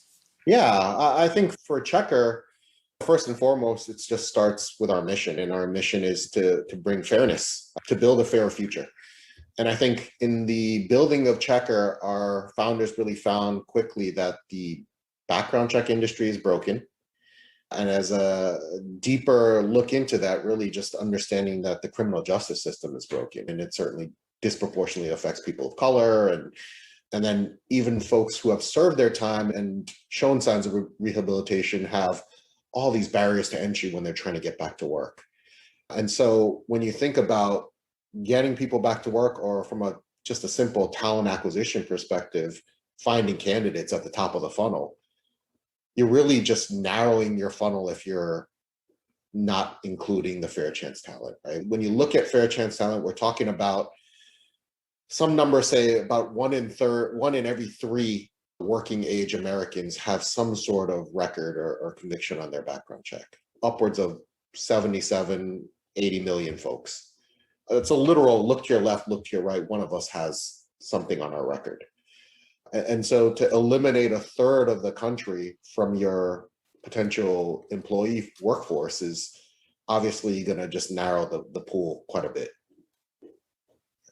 Goodness. I'm thinking about just the math side of that for a second there. You did the left, the right thing you just said. And I'm thinking about the number of candidates that are in any pipeline right now. If you are limiting it by that and you're saying, hey, no one's allowed, 1 out of every 3 candidates you could be tossing out if you're going to be booting them for that purpose, or if you're not allowing someone who's a fair chance candidate through the process. So that is pretty wild. And as you mentioned, one of the things that I always bring up when it comes to this, when it comes to military hiring, when it comes to some of these other kinds of pools where it doesn't explicitly say this is potentially a diversity hiring initiative, is there is an angle there, right? There is a lens. If you look at this audience that's affected by that through the DEI lens, that's, you're missing this huge diverse population that you could be tapping into as well. And a lot, the same thing, companies are saying, we can't quite find enough engineers of color, or we can't find enough, insert whatever thing people say all the time about the struggles they're having. There is some way to tap into that, some way to touch on that. Is it going to solve it 100%? That's hard to say, but would it affect that in some positive way? I would make the arguments for it. Absolutely. What's your thought there? Yeah, absolutely. Again, whether you care about if it's the right thing to do or not, there's business ROI to it. And from a talent perspective, again, widening your funnel by 80 million Americans seems like a good idea. And so again, I think if you look at it on one side of the fence, getting people back to work by virtue makes the country a safer place. Right? When you think about recidivism, the number one cause for recidivism is people not having employment opportunities. If you're trying to be on the straight and narrow and you have mouths to feed and nobody's going to hire you, you'll likely do whatever you need to do to survive.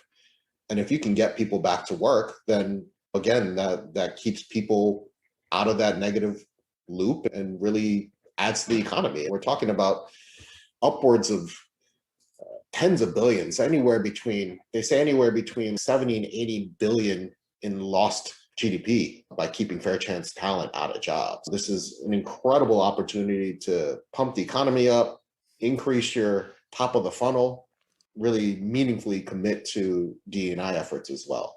So. I love how you put two different perspectives on that. One is like the big picture for the math nerds out there. You're like, hey, this is the big picture impact. Don't forget this. Don't miss this. But on the other side of it, you talked about recidivism. And I had a chance a couple of years ago to interview the head of this small restaurant chain. They just started. And one of the things they did primarily was they hired fair chance candidates as their primary working staff. And the stories he told would make you cry, because these are people that thought there was no hope left.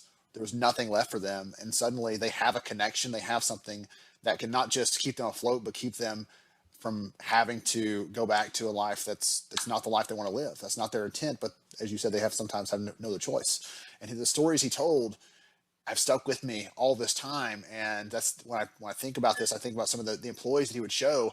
And so, as you're saying, like, there's a big picture lens on this, right? There's an impact on the talent marketplace. It's an impact on what talent's available and GDP and all those things. But at a very human level, there's also all these people, all these individuals that have a hope, that have a dream, that have a family, that have some life ahead of them. And giving them an opportunity, giving them that shot allows them to pursue that in a meaningful way.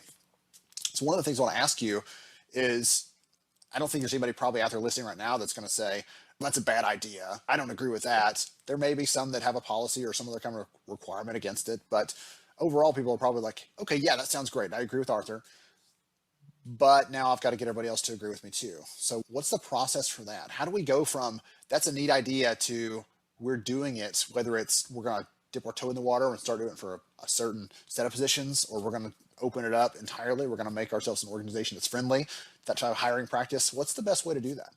Yeah, I think you need to start looking internally first, right? Make sure that you have the right mindset and the right buy-in at the executive level. The top line of the company has to support it, or else it isn't going to work, just like any other company initiative. So you got to make sure that you have the right levels of motivation there. So making sure that you have the right personal motivation as a company. Like, why are you doing this? Is this efficiency based? Is this a social justice movement? Is this an economic process?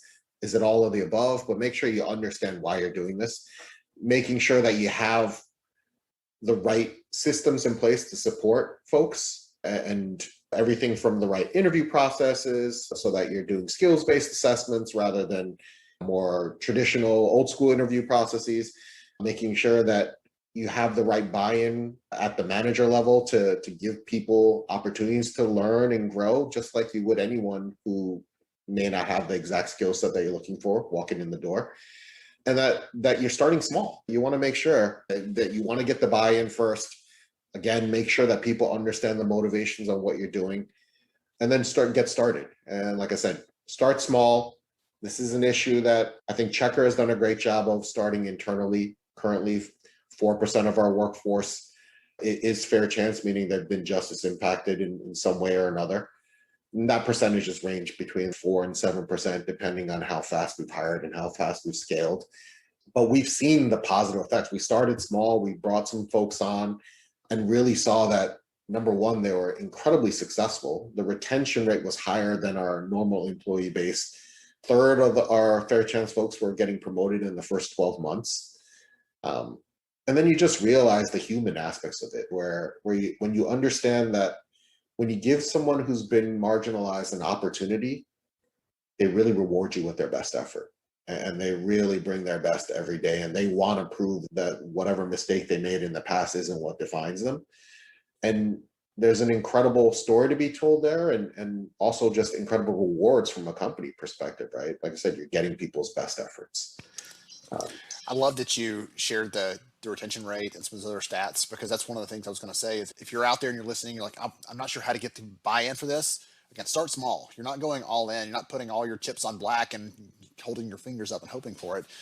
Start small, give it a shot. And then, as Arthur was saying there, like measure those things. For those of you listening out there, measure some of those things and compare it against your baseline, what your current turnover rate is, what your current performance rates are. Look for those kinds of things and compare them, because you might find some really helpful data in there to help you tell this story, to advocate for greater investment or greater support for that, to expand that as you go. But absolutely start small. I'm so glad that you shared some of those things. There's actually a term that I've heard, one of my friends who works at Checker, she uses the term unblocking candidates when she's talking about making this possible for them to find work. And that word is just like a powerful visual for me, because I imagine for those individuals that are facing this, it truly does feel like they're blocked from anything, any sort of opportunity, any sort of availability to step out of this life that they have known into this new thing that they're hoping for. And everywhere they turn, there's a block there. So the idea of unblocking them, of untangling that knot that's in front of them and it's holding them back. I love that visual, because it helps me to just picture what it can be for those individuals. Okay, so we talked about how to get buy-in. We talked about some of those kinds of things. Any other advice that you'd give someone that's thinking about trying to pursue this or trying to go down this path that might help them to think about it? Something they might be surprised by, something that looking back now, you're like, if I had known this in the beginning, it would have helped us to be more effective at this. Anything like that that's popping in your head? Yeah, I think it's making sure you have the right system and knowledge in place. And we have a great fair chance playbook that can get you started. That's available for download. So that's a Checker plug on the playbook. But really, again, it's just making sure that you have the right support mechanisms in place and really understand how you want to approach this. And like I said, if you start small, you really give people an opportunity to see the benefit without jumping to too many conclusions. One of the things that we talked about quite a bit at Checker is the idea of the hiring bar. And when we talked about fair chance, it was this natural pushback, which everyone's going to get. You're going to assume you're going to get some pushback, and you need to be ready for that. Is I don't want to lower the bar. I don't want to lower the bar is what hiring managers kept saying. And so we really have this statement that really clarifies it for everyone, which is we're lowering the barrier, not the bar. And I think there are so many, when you think about folks who are coming out of prison, there are upwards of like 40,000 different barriers to employment. That's a mind-boggling number when you think about how many ways that, if I said there's 40,000 ways I can think of to keep you from getting a job, that's an incredible hurdle to go through.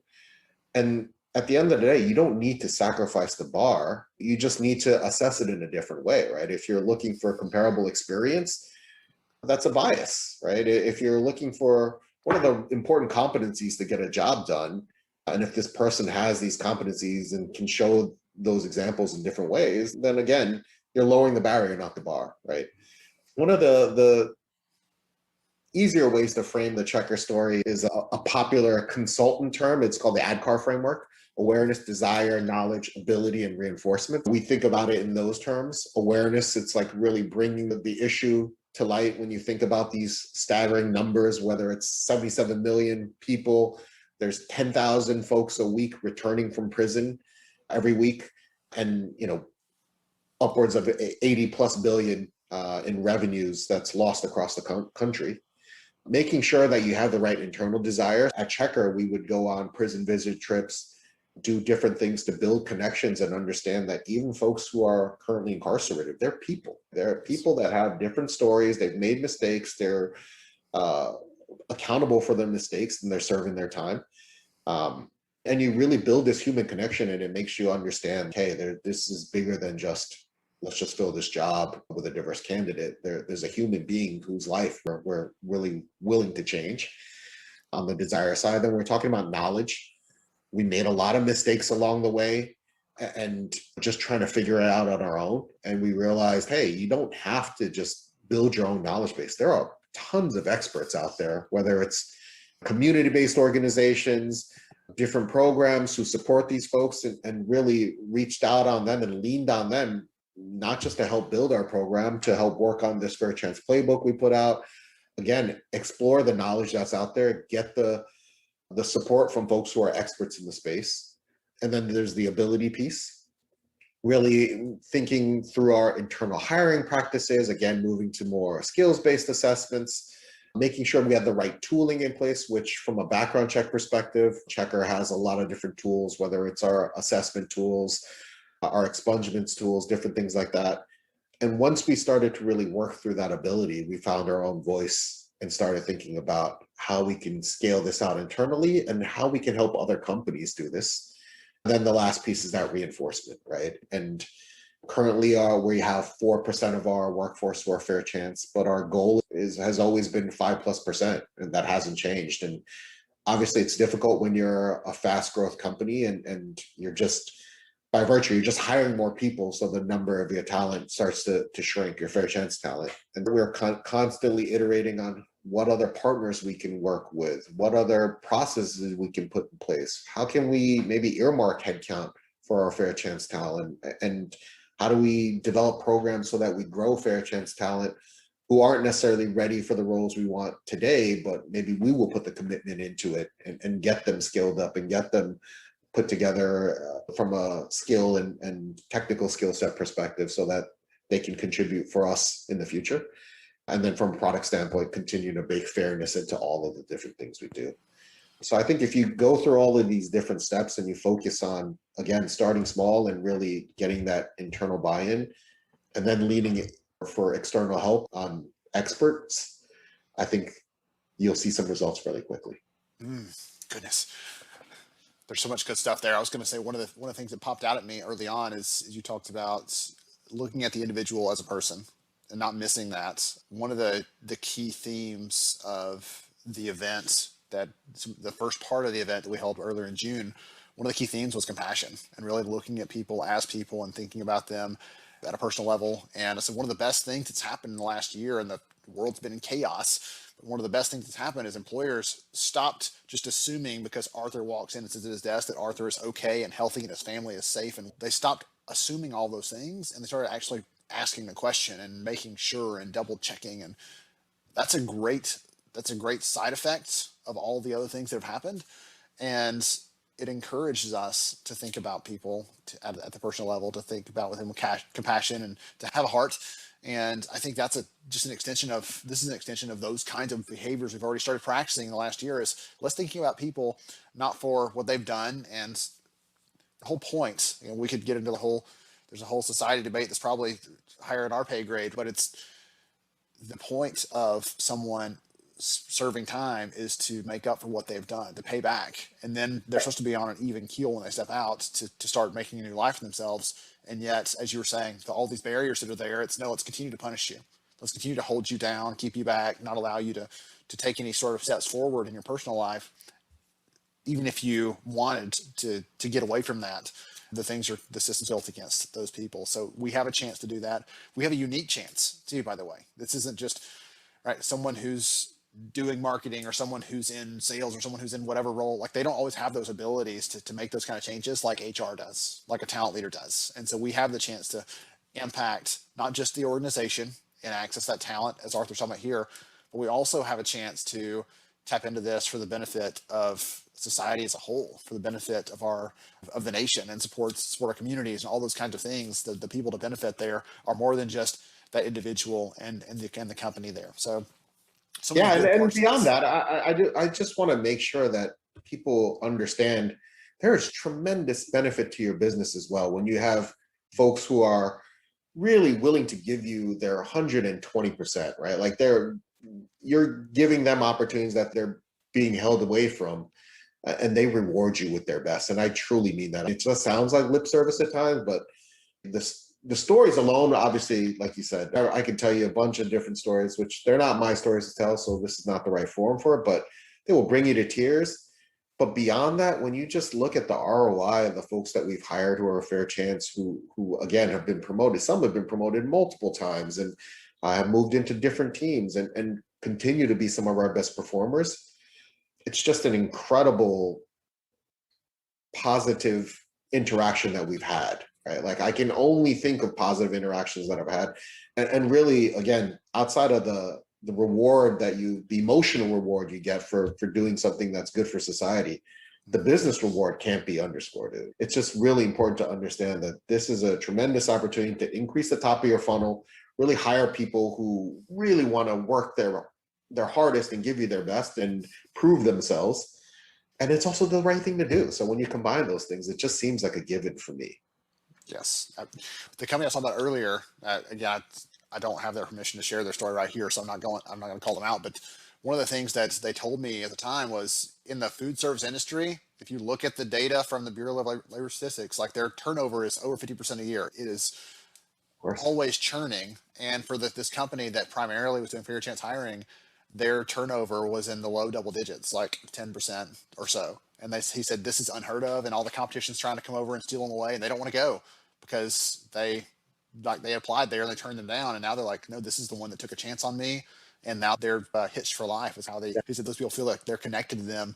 And again, we can talk about all kinds of other fun things that around serving that audience once they're in your organization, how they have different sets of needs and things like that. But it's really, I'm glad you touched on that, because I'm always thinking through the lens of I'm a data guy, but at the same time, I'm also kids running around, got a big heart, like a family man. So I'm like always thinking through the lens of like emotions and on the data and how can we make sure we tap on both of those. I think we did both of those really well today.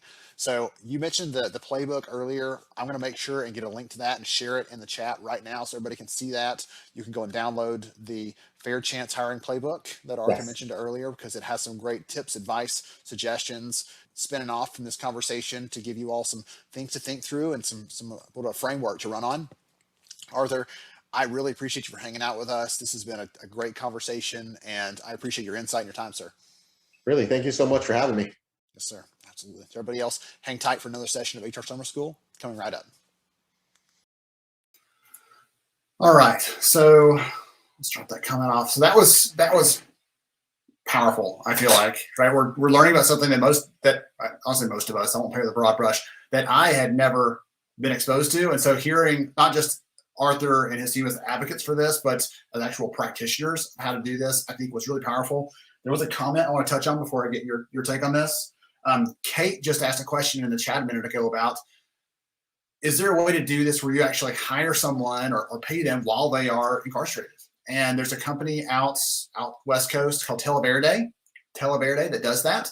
They have an operation in a women's prison where they have them serving as customer service agents for different companies. They lease them out to companies that need that support. And these women are able to start saving some money towards a cushion when it's time to step out back into the real world. And it allows them some semblance of continuity in their life where it would be otherwise kind of an abrupt transition for them. So that absolutely is possible. And I don't know all the specifics and logistics or anything else, but if you go and check out Televerde, you can see some more about them and what they're doing. I'm actually trying to get one of their team on the podcast to talk more about how that works, because I think more companies are going to think about that, not just because we want talent, right, but because we want to care for people and open those opportunities up. Someone said, hand up, not a hand out, as a sign of respect to somebody else. So any takeaways for you? For me, so I can go both ways. As a business owner, my mindset says everybody deserves a chance, right? If I were to be judged, if I were to go back, and Ben knows a little bit of my story, but I didn't grow up to be a youth pastor, to become a senior pastor, to become a leader, speaking on culture and leadership to entrepreneurship. I didn't do any of those things, nor did I go to school for majority of those things. Somebody took a chance on me because they saw something potentially in me and helped develop these things in my life. Growing up, I was a rough kid. Thankfully, I was never arrested, but I did things that could have been arrested. I grew up in an inner city environment. It had a lot of bad influences around my life. And somebody took a chance on me and brought me out of that environment, exposed me to what love, what integrity was in character, what hard work looked like, and dedication and loyalty. And so taking a chance on these on people, and I won't say these type of people because I hate putting people in boxes and categories, but taking the chances on Georges, the people that don't look like where they've been through, so to speak, it's so huge. From a business mindset, man, I always think about this, and this is something that is actually real in my life right now. I got retail stores, and the hiring process is a struggle. But my thought process through everything is that we often want to hire that top level person. We want the A candidate. We want the greatest person ever. We want that extraordinary person. And the reality is that you may find an extraordinary person. I may find a Ben Eubanks, but Ben Eubanks, I don't hire Ben. Ben chooses me. Right? When you find great people, you don't hire great people. Those people find you and they choose you. And so what is it that helps simplify the process that really help develop and grow your business? And the question that we must all ask ourselves is, how can we create a business whose results, right, are system and process driven versus having to have an expert that runs that system and process? And so if I can have an extraordinary system, I can take an ordinary person and make them look and create an extraordinary confidence. We are so reversed in a lot of our businesses to where we need extraordinary people because we haven't simplified the process or the system to really run itself. And when we lose that top person, our business goes down because we were so dependent on that person versus that person dependent on our company business and processes. And it puts us in a line and really destroys a lot of the momentum because we're so dependent on people versus processes. So that I heard a story about of all things, a naval submarine commander. Okay. And he had talked about coming in after another commanding officer had just retired out. And he came into this job and he realized that everyone was kind of paralyzed and helpless if he wasn't around. It's like, what's going on? Like, well, he figured out that the last leader, the last boss, measured his success by how much people needed him and how little they could do when he was not there. And what you're saying here, George, is no, the flip side should be, let's measure them by how much they can do when I'm not around, right? They need me for some key decisions. They need me for inputs. They need me to help put that strategy and structure in place. But they shouldn't need me to make this little decision day to day. They should have the authority, the empowerment, the resources, the tools, there's words I'm going to use there, and I lost it. They feel like they can do that though without they're not going to get stepped on when we come back and check on them. Exactly. We have a mentality and a quote that's been driven in our business, and that's inspect what you expect. Right. If something's not growing right, if you're not doing something good enough, if the team members are not moving in the right direction, for us, if we're struggling from a business standpoint, we're not hitting and meeting goals, we have to inspect what we expect. What are we expecting from these people? And are we doing what we are supposed to do? Wow. Goodness. So we were talking actually while that session was going, because it's hard to believe we're about to start our last session for the day. So we're going to talk about the one that I already gave you a warning that I might drool just a little bit. It's okay. Let you have your moment. Yeah. You need to put a poncho on for a second. We're gonna hear a session on data and numbers and evidence. And I specifically intentionally put this one at the last session because today we kicked off with culture and courage and those things that George and I get so excited about. And we're gonna wrap up with numbers and data and evidence, which seems to be on the far opposite end of the spectrum from that, right? We're talking about people and we're talking about numbers. But it is my belief, and I've seen it happen time and time again. I can point to lots of examples, if you'd like them, of companies that say, we use this information, this evidence, this data to help us respond to people. A simple example, we've seen in the chat today, people saying, hey, ask your new hires what they want from you, and you can provide that. That's something simple, that's data. Right? But there are other ways to use that as well, and use that to tell stories and prove that the work we're doing has value. that we are impacting things, that we are worth every penny and more of what we're getting paid to do work in the HR talent space. So we're going to hear from Rob Ramage. He's over at IntelliHR, and coincidentally, I didn't plan this part, but he also has an amazing accent. So you get to wrap up the day with an awesome accent before we come back. George and I will close out a few comments for a few minutes before we let you go for your day. Ready to go, inspired, fired up. You ready for this? Let's rock and roll, man. All right, here we go.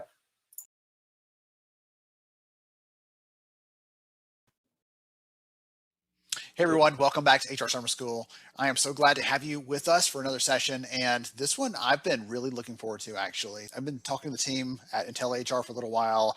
Rob is incredibly sharp, and one of the things that we talk about performance, we talk about analytics, we talk about metrics and data and all these kinds of things, and I was hoping to use him as our kind of resident expert on data to help us understand how to be better as HR leaders at using that to tell our stories and what sort of things we can prove with that. Because sometimes I'll admit, right, when I worked in HR and someone says data, you start to a little cold sweat, or you get a little bit of a nervousness because you're not sure what they're going to ask of you.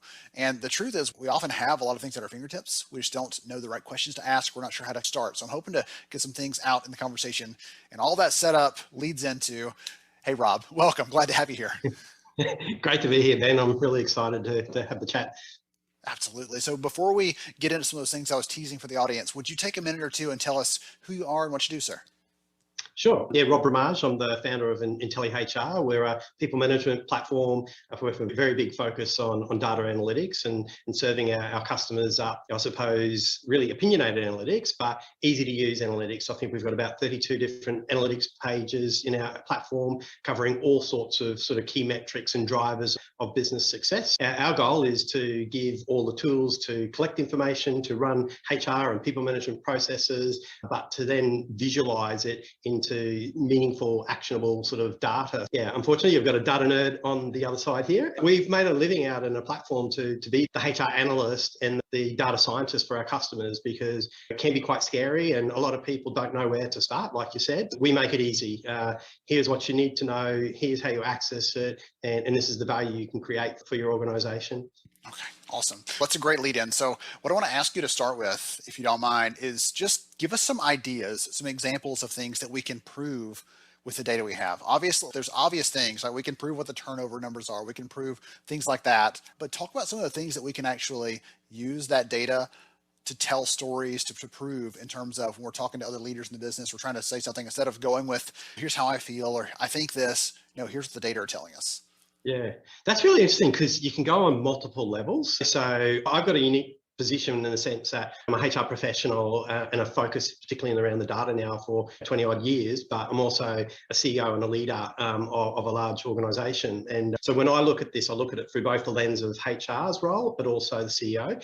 And really what's important, and particularly for the HR team, is to be aligned with the CEO's objectives. And at the end of the day, they are. It's just how you actually relate and communicate that. For me, I've always focused on, are we a great place to work? We want people to stay in our organization, and we want to attract, high quality people. And we know, I suppose, tenure and knowledge and alignment and culture really lead to high, performing businesses. So are we a great place to work is a really key thing to think about. Are we doing well, or could we improve? And where are we doing well? Where can we learn from that? Where are we needing to improve? And how can we learn from where we're doing well and actually relate that? So again, every organization, whether it's a not-for-profit or a for-profit organization, has goals to achieve and things to deliver, and just different stakeholders really from that perspective. So are we doing well is another really big question. Where can I optimize my return on investment in people? So people are the biggest expense on your profit and loss, but they're also the greatest asset to deliver, I suppose, the revenue and the returns and so forth. So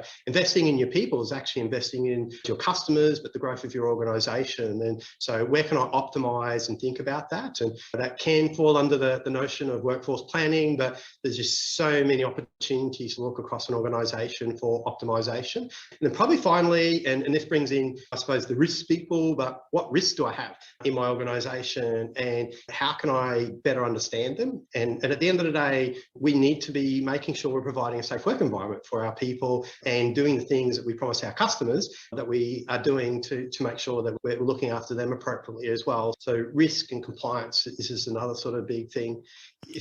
if you go underneath that, there's a whole lot of drivers that lead to high-performing organisations as well. And I recently actually did a study, not to do a big monologue, but it was a really cool thing because, and to your point, this actually identified these really big metrics that actually lead to high-performing organisations. And we all know what they are and we all think about them, but do we actually look at them probably the right way? But the first one was actually diversity. And through this study, I was actually able to prove that both gender and BIPOC diversity, those organisations with high levels and the organisations we profiled had almost parity on gender diversity and still had a lot of work to do, but were leaders on BIPOC, and they were the high performing organisations that were doing that really well. So having quantifiable data, empirical evidence to say, if you get your diversity right in your organisation, you reflect your community, then you're going to be a really high performing organisation. So again, that's a metric, that's data that you've got to get across.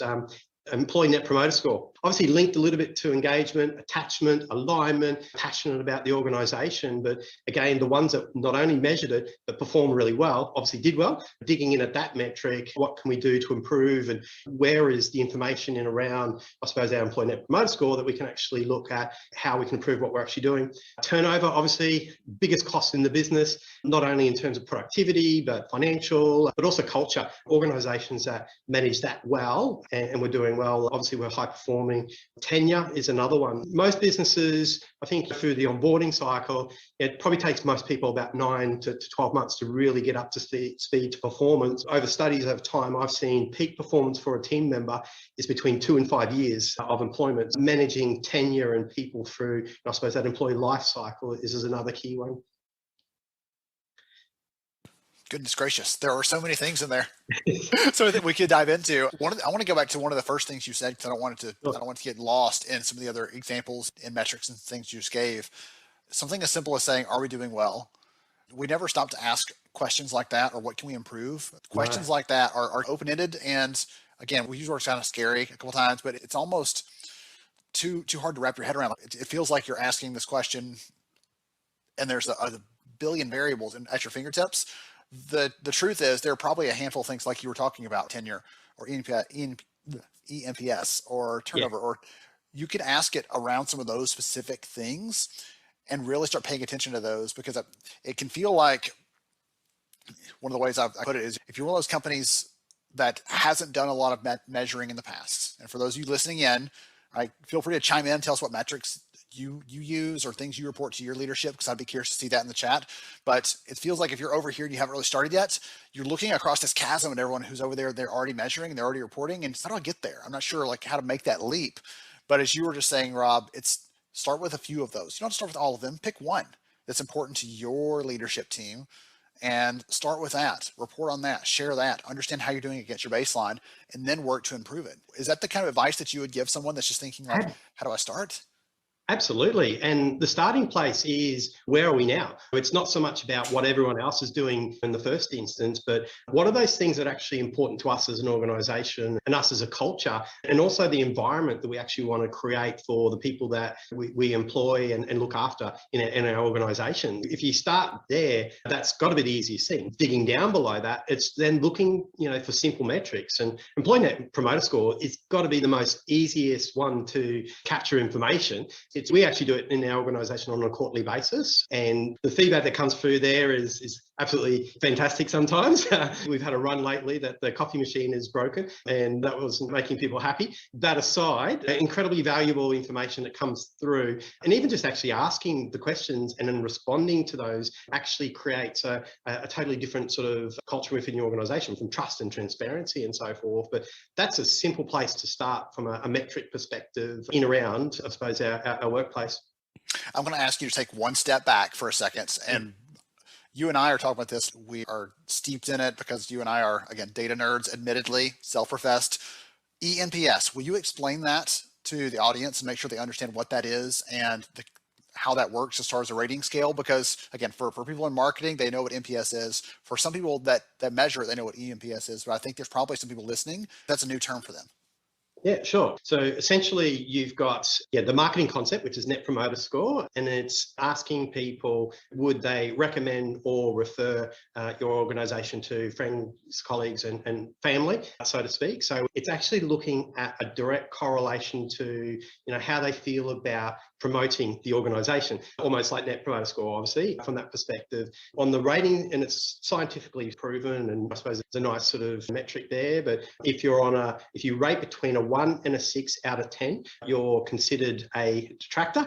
If you're a 7 or an 8, you're neutral. So you're not really in the middle ground. And if you're a 9 or a 10, you're a promoter. And then there's basically a formula which is actually looking at taking away your promoters or your detractors from your promoters to arrive at the Net Promoter Score or the Employee Net Promoter Score. Obviously, the more promoters and the less detractors, the higher your score. And it removes those neutral people, basically, is actually what it does. So it's very simple to administer, 1 to 10, simple mathematical formula, and then looking at that across your organization. And probably to take it to that next level, one, you can, I suppose, run that across your entire organization, and obviously you want to do that, but then being able to segment and analyze and break that down to different cohorts, whether it be tenure, whether it be different sort of demographics or different sort of gender or so forth, business units, locations, role types, job families, all sorts of exciting things that you can really start to generate some really cool insights in terms of where the organization is. And the moment, and it's funny enough, we're talking about ENPS, we've recently actually done a customer survey around what's the biggest challenge or problem that they're actually concerned with at the moment, and employee engagement is it. And I think a lot of organizations have probably lost some process and control with work from anywhere and working from home and hybrid models, and all those rituals and things that they used to do just aren't there anymore and aren't working so well, so they're worried about that. And ENPS is just such a simple and beautiful way of just getting that pulse check and looking for content and feedback around where we can actually look to develop strategies to actually improve that. While you were talking there, I actually went and looked at there's a great guide to ENPS on the IntelliHR website. So I'll post that link in the chat right now for everybody listening in. It's ENPS kind of explanatory. It helps you understand that deeper. If you still didn't get the nerd translation from Rob sharing that a minute ago, that'll get you all the things you want to know there. And it's straight from he and the team, so you can read it on the website. So thank you for that, by the way. I just wanted to make sure, because I've had that moment, wait a minute, if someone doesn't know what that is, this is gonna sound kind of foreign to them as a concept, but really, like you said, it's a proxy for your engagement with your people. It's a very simple way to measure that. It's something that everyone understands, and there's a lot of data behind it that it's proven. It's a common way to do that. It's also good because it takes away from some of the personal interactions within the organization, and it's looking at that person's linkage to the organization purpose and what it actually does more, which is a higher level of attachment and engagement, which, yes, everyone has relationships with the organizations and they are really mission critical. Looking at how they're attached to the organization, this one does that really well. Sorry. You're good. That's a great point. So let's talk about this. I'm in my head, I'm trying to do this logical journey, the step-by-step. We've got them bought into the idea that, okay, their data are there. They can help us. We can use evidence to tell our stories, to make our pitches, to support our business case as HR leaders. What is a common sort of curve as companies start doing this? I mentioned this a minute ago about measure one thing and use that and then move up, but talk about what that looks like as a company becomes more mature at measuring, because if someone's listening and they start down that journey, I want them to have a couple of maybe signposts or ideas of things to be looking for. Okay, we've arrived there. Now we're ready for the next step. Any indicators or ideas you could share there based on the companies that you work with? Yeah, I think, and it's where I started around those big 4 questions and trying to get the real high level big questions at the CEO and the organizational level, and then distilling down from there and starting with one concept per big question. Are we a great place to work? And obviously ENPS fits nicely in around that as a concept, but then looking within your organization data, what information is actually available to me. So most organizations obviously have payroll systems, benefit systems, and those sorts sorts of things. And you can get a lot of workforce planning type of content from there, and probably not much more. You might be able to get some good mobility information around people progressing, and you can probably get your turnover data out of there. When we're looking at risks, turnover is got to be the most simplest one for people out there. On that side, it's also one of the most complex because you can measure it so many different ways. So I personally recommend the Society of Human Resource Management formula, which is a really good sort of standard. But yeah, getting a standard formula and actually then measuring that and then looking deeper beyond that.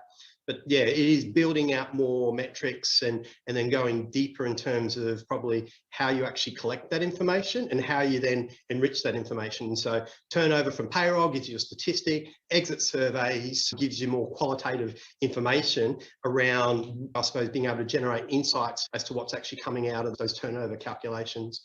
So maybe, yeah, extending on that, it's getting a metric and then building a qualitative, I suppose, feedback mechanism to enrich that actual quantitative or that metric. So you've got greater ability for insight generation. The bigger you are as an organisation, the more difficult that becomes. If you've got a couple of thousand people and you've got a 20% sort of attrition rate or turnover rate, that's 400 people a year is leaving your business. You know, looking at then how am I collecting that information? How am I processing that? How am I augmenting, I suppose, that intelligence that I'm actually got access to, so I can actually make meaningful decisions and validated decisions as well, that you're making the right. That brings, I was going to ask you a different question, but I'm going to come back to that in a minute, because one of the things you just said, you have this turnover. Every company out there is facing some degree of that. And if you believe the news headlines, right, there's a lot more turnover coming as people are looking to make changes around their jobs and around their work, and the Great Resignation, all the other fun kind of things there. One of the things that occurred to me as you're saying that is the speed to getting this information out. Ooh. If we just measure it and then sit on it, it doesn't help anybody. It doesn't serve any purpose. So any advice for someone? We find some helpful information. I've got a personal story I'm going to ask you in a minute, an example of how I did that poorly, and I'll share that as a lesson learned for how not to do it. I'd love to hear from you before I share that. We start measuring turnover. We find some interesting things that we think are noteworthy.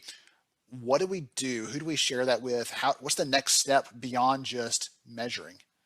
Yeah, I think this is the thing, and I'm an absolute passionate advocate for real-time data, and I'm an absolute advocate for making sure people have all the information that they need to do their job well. If you're a leader of people, you need to know those core things around your team at real time, but you also need, I suppose, that check-in or that cadence of just making sure everything's right, because particularly when we're looking at data, you need to look at it in meaningful cycles, if that kind of makes any sense. And for us as a business, a quarterly cycle every 3 months is worthwhile looking at certain metrics. So EMPS, we would always look at a quarterly basis. But if we're looking at happiness or engagement, I want to know that weekly. And if we're looking at wellness, if there's an issue that someone needs help with, I want to know instantaneously. So it's looking at the appropriate cadence of the piece of information when you actually need to know it, and having mechanisms to deliver it just in time, on time, so someone can actually act on it. Data is only useful if you can act on it when it's generated, really, and it's just working out what's the appropriate cycle. Is this immediate? I need to know about it right now, or is it a reporting thing that I see on a monthly basis? So there's that sort of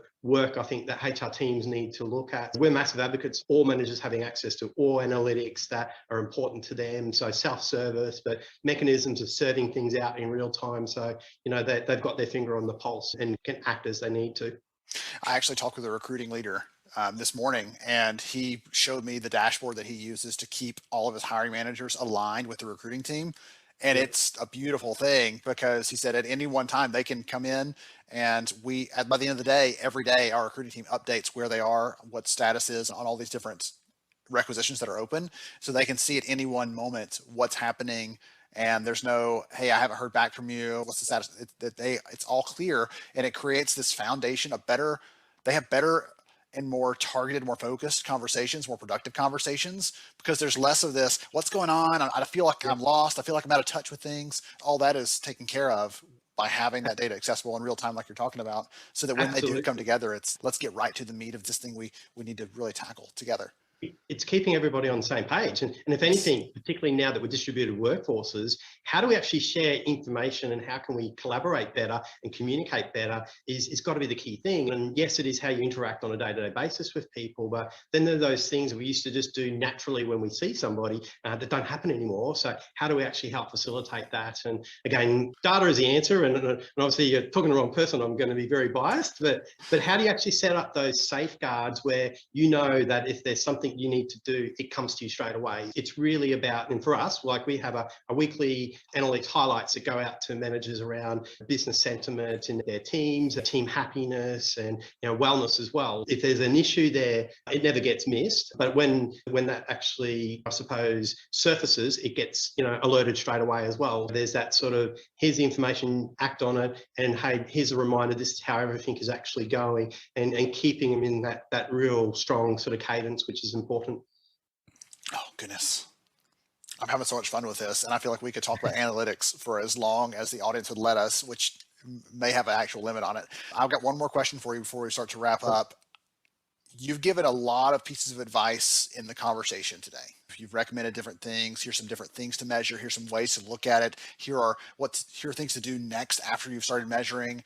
And all of those are incredibly helpful. So I'm going to give you a chance here to wrap this up and put a bow on it.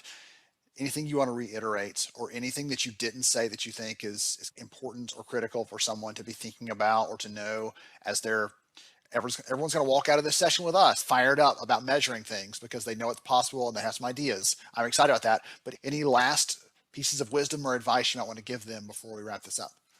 Yeah, I think for me, it's knowing what's actually important to the business, but also relating it from a HR and a culture perspective and care for your people. In that, there's a couple of interesting things as well. So our role from HR professionals, it's then about the storytelling. So data's one thing and a metric's one thing, but if it means nothing to anybody, then you're not going to get any action from it. So in part, it's understanding the CEOs are a really big part of that, and the organization culture and the values, but it's then also saying, I want information to be shared across the organization. So it's not only leadership, but it's also managers and team members. And how do we actually get everybody involved in this data and this information? The other thing, the storytelling, and probably one of the earliest things in my career, particularly around analytics, was learning about the storytelling. And it was actually here in Australia Post, would you believe? And I saw the head of analytics actually talk about their reporting to board and metrics and so forth. And he had this absolute golden moment that changed the history of his department in the eyes of the actual business. And I've just never let it go. And I've seen a whole lot of these kind of interesting examples, but this one was, they used to report people hurt at work, and they reported as lost time injury. And so it was this number that went onto the board report of lost time due to injury. And it just went through year after year, whatever. And it was just a metric. He changed that to, we hurt this many people this month. And do you think that got the attention of the board to change their attitude to safety and their investment in ensuring they're providing a safe work environment? And so that, then they didn't want to see this number that might be X number of hours and we've lost this much money because people weren't at work. They wanted to see 0 people hurt at work. And that really, from a thinking perspective, if you take that to everything, any kind of metric, turn the story into something that's actually meaningful and actionable, where it'll get attention and actually make a better place. That's always what's created a lot of passion in me around analytics, because data actually makes change in organizations, but you need to present it in the way that people actually see it's important and make a difference. So yeah, my big thing is the storytelling, and think differently around how you serve it up. So that was so serendipitous. I'm going to tell you a story that it's wild that these things happen at the same time, just because. Anyway, so last night I had a chance to sit with a local HR mentoring group I participated in this year, helping out, and they had all the mentors separate out, and all the mentees were on the other side of the room. They said, "Okay, we want you to make a list of the things that these younger professionals need to be successful in their HR careers." And you can make it. The list includes everything you can imagine under the sun related to HR. Right, from compliance stuff to specific talent practices and everything in between. And I think number 3 on the list ended up being using data to tell stories. They said that's more important than all of these other things, the next 17 things on our list, for the exact reasons you were talking about there. You can collect all these great things, but if you can't wrap it into a story and make it relevant for your audience, the leadership audience you're trying to talk to, if you can't do those things, you might as well not be measuring at all, because it's not going to go anywhere. It's not going to change anything. Like you said earlier, the goal of this is to change something. It might be to confirm you're on the right path. It might be to say, hey, hit the brakes, we're going the wrong direction, but at least you'll know. And having the data really supports those things. So I thought that was funny because I didn't know you were going to go there with the storytelling piece. And that was so much fun, because if we'd recorded this 2 weeks ago, I wouldn't have known. But that was that last night. That was the thing that they talked about, and it was fun to see. That's what we see as important as HR leaders for the next evolution of, again, for people listening into this. Those of you that are early in your career, you're thinking about, should I care more about data? Yes, you should. Hopefully, this is good inspiration enough for that. It's how they actually collect it. Just a short, one more little story. We had a customer through their check-ins with their team members, right? They're a Japanese-owned organization, so very hierarchical, structural bureaucracy, but in their field, and they're an Australia and New Zealand organization, their monthly check-ins, which are bottom-up feedback information around their country and their organization, they were getting a lot of feedback, negative feedback associated with stock. And so managing directors looking at this, because transparent, using analytics, why are people unhappy associated with stock? Drilling into that, they had a stock control, stock inventory issue, which was preventing sales, which meant their salespeople weren't meeting their quotas, so they were not happy. So they were complaining about that with their leadership group. And basically, he was able to use that to say, we'll fix this. And he fixed it. And they then went on to their best ever financial year. On top of that, the happiness in the organization, and great places to work, they went from in the 60s into the 70s, into the 80s, into the 90s over consecutive years, because they then had this trust and transparency really surfacing. So the team actually knew, if there's a problem, I know that I can surface that through my check-ins with my leader, and that's going to be received favorably, and someone's going to take action on it. So there's so much power through data and thinking about how we collect it, and making sure when someone's actually providing information, it's meaningful and valuable to them, and looping that back is really critical as well. Oh, I love that. That was a great example to wrap up on. So if someone is listening to this, they want to know more about the work that you and your team are doing at Intel HR, maybe they've been curious about the dashboards or something else they've heard in the conversation today, what's the best way to connect? Certainly, you can connect with me through LinkedIn, so Rob Bramage on LinkedIn, or through our website, intellihr.com, and we'd be happy to help in any shape or form. Awesome. Wonderful. Thank you again, Rob. We've got a team in North America and UK and through Asia Pacific. Yeah, we're globally available. Yes, they could tell probably by your accent that we come from different geographic locations. They could probably pick that up very early in the conversation that you're from a different area of the world. So thank you so much for hanging out with us, for sharing your insights and your passion with us. That's so much fun. I've had such a good time. I've taken a lot of good notes and good ideas from this, and I hope the audience has as well. If you didn't get enough good notes, again, go catch on the replay. You'll be able to learn some more things. And hey, if you got someone on your team that's a little bit data oriented or a little bit data savvy, or they have some interest in analytics, get them to play this, get them to listen to this conversation, because it'll be a great primer for them on how to take that and make something out of it. So thank you again, Rob. I appreciate you. Awesome. Thank you. Oh my goodness. So we are right here at the very end of HR Summer School Extra Credits, and George has got some, I'm going to stop talking for just a minute, and George is going to help us through a couple announcements, things like that, as we're wrapping up, and the big picture things you got to think about, because I think my brain is almost spent here, and I'm going to give you more to talk, sir. Which I don't know is like Ben has been running around in circles, and I've been saying da-da-da-da-da-da. Da-da-da-da-da-da. This has been a great day, ladies and gentlemen. I appreciate everybody really for joining us. The conversations, the comments, you guys have been incredible. There's been a lot of great content shared in these comments, and these speakers have done a phenomenal job. So first off, I want to say thank you, the audience, everybody, for joining us here for HR Summer School Extra Credit. This has been a phenomenal day. And we're so appreciative. This is nothing without you, and really being a part of this means a lot. So thank you for being a part of this. To our speakers, you've blown us all away. You have helped impact us. You've educated us, and through your speaking, connected many of us through some of the words that have been spoken. And so we want to say thank you to everyone. We want to say a special thank you as well to our sponsors. We have incredible sponsors here that has helped on the back end of providing and getting us prepared for this. And so we want to say a special thank you to all those sponsors who was a part of HR Summer School Extra Credit and help provide an incredible day for us. What's next? Everybody wants to know what's next. And we kind of touched a little bit on a lot of these things. Listen, the number one thing that I would tell you right now is that make sure you're connecting with everybody.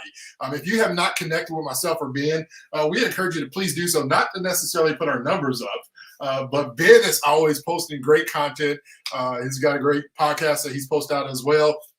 But more importantly, if you want to know about HR Summer School mentor program that we're working on, the best way to really find out more information is to be connected to Ben and myself, and we'll be announcing some more information along with the mentors and mentees, how it's going to work, and set a date and official, and we'll do a pop-up probably in August. And we'll have an official date in August where we'll have a mentor pop-up and really kind of explain the rollout of what this is going to look like for everybody. And so make sure you connect. Make sure you stay connected. HR Mentors, what's next on the grid? I know there's some other things, some dreams and visions that are brewing in the up, and those things will come. We don't want to talk about the cookies in the cookie jar, and you can't touch them yet. So we're not gonna speak too much into existence. But I've been incredibly blessed today from the data. One of the things that I really believe when I hear the word data, the first word I had to go find, and my mentor Ryan says something as we were discussing culture good, and we're talking about culture and leadership and preparing for this. He says, George, the health of an organization is a reflection of the health of your culture. Mm-hmm. And I never really put data and culture together until we were listening. I'm like, man, this data really will dictate how your culture is in your company, and how your culture is dictates your swag. And like all this stuff together has tied together from every speaker. It's just been incredible for me, man. I've been blessed. So I said data's awesome. Does that mean you're telling me I'm right? You won't go that far. Okay. Yeah, that is incredible. Listen, if you want to survive, if you want to live another day and work another day, you need to be data-driven business. 100%. Absolutely. So you're right, sir. Principal business. I'll take it. Principal Ben, right. I'll take it. Awesome.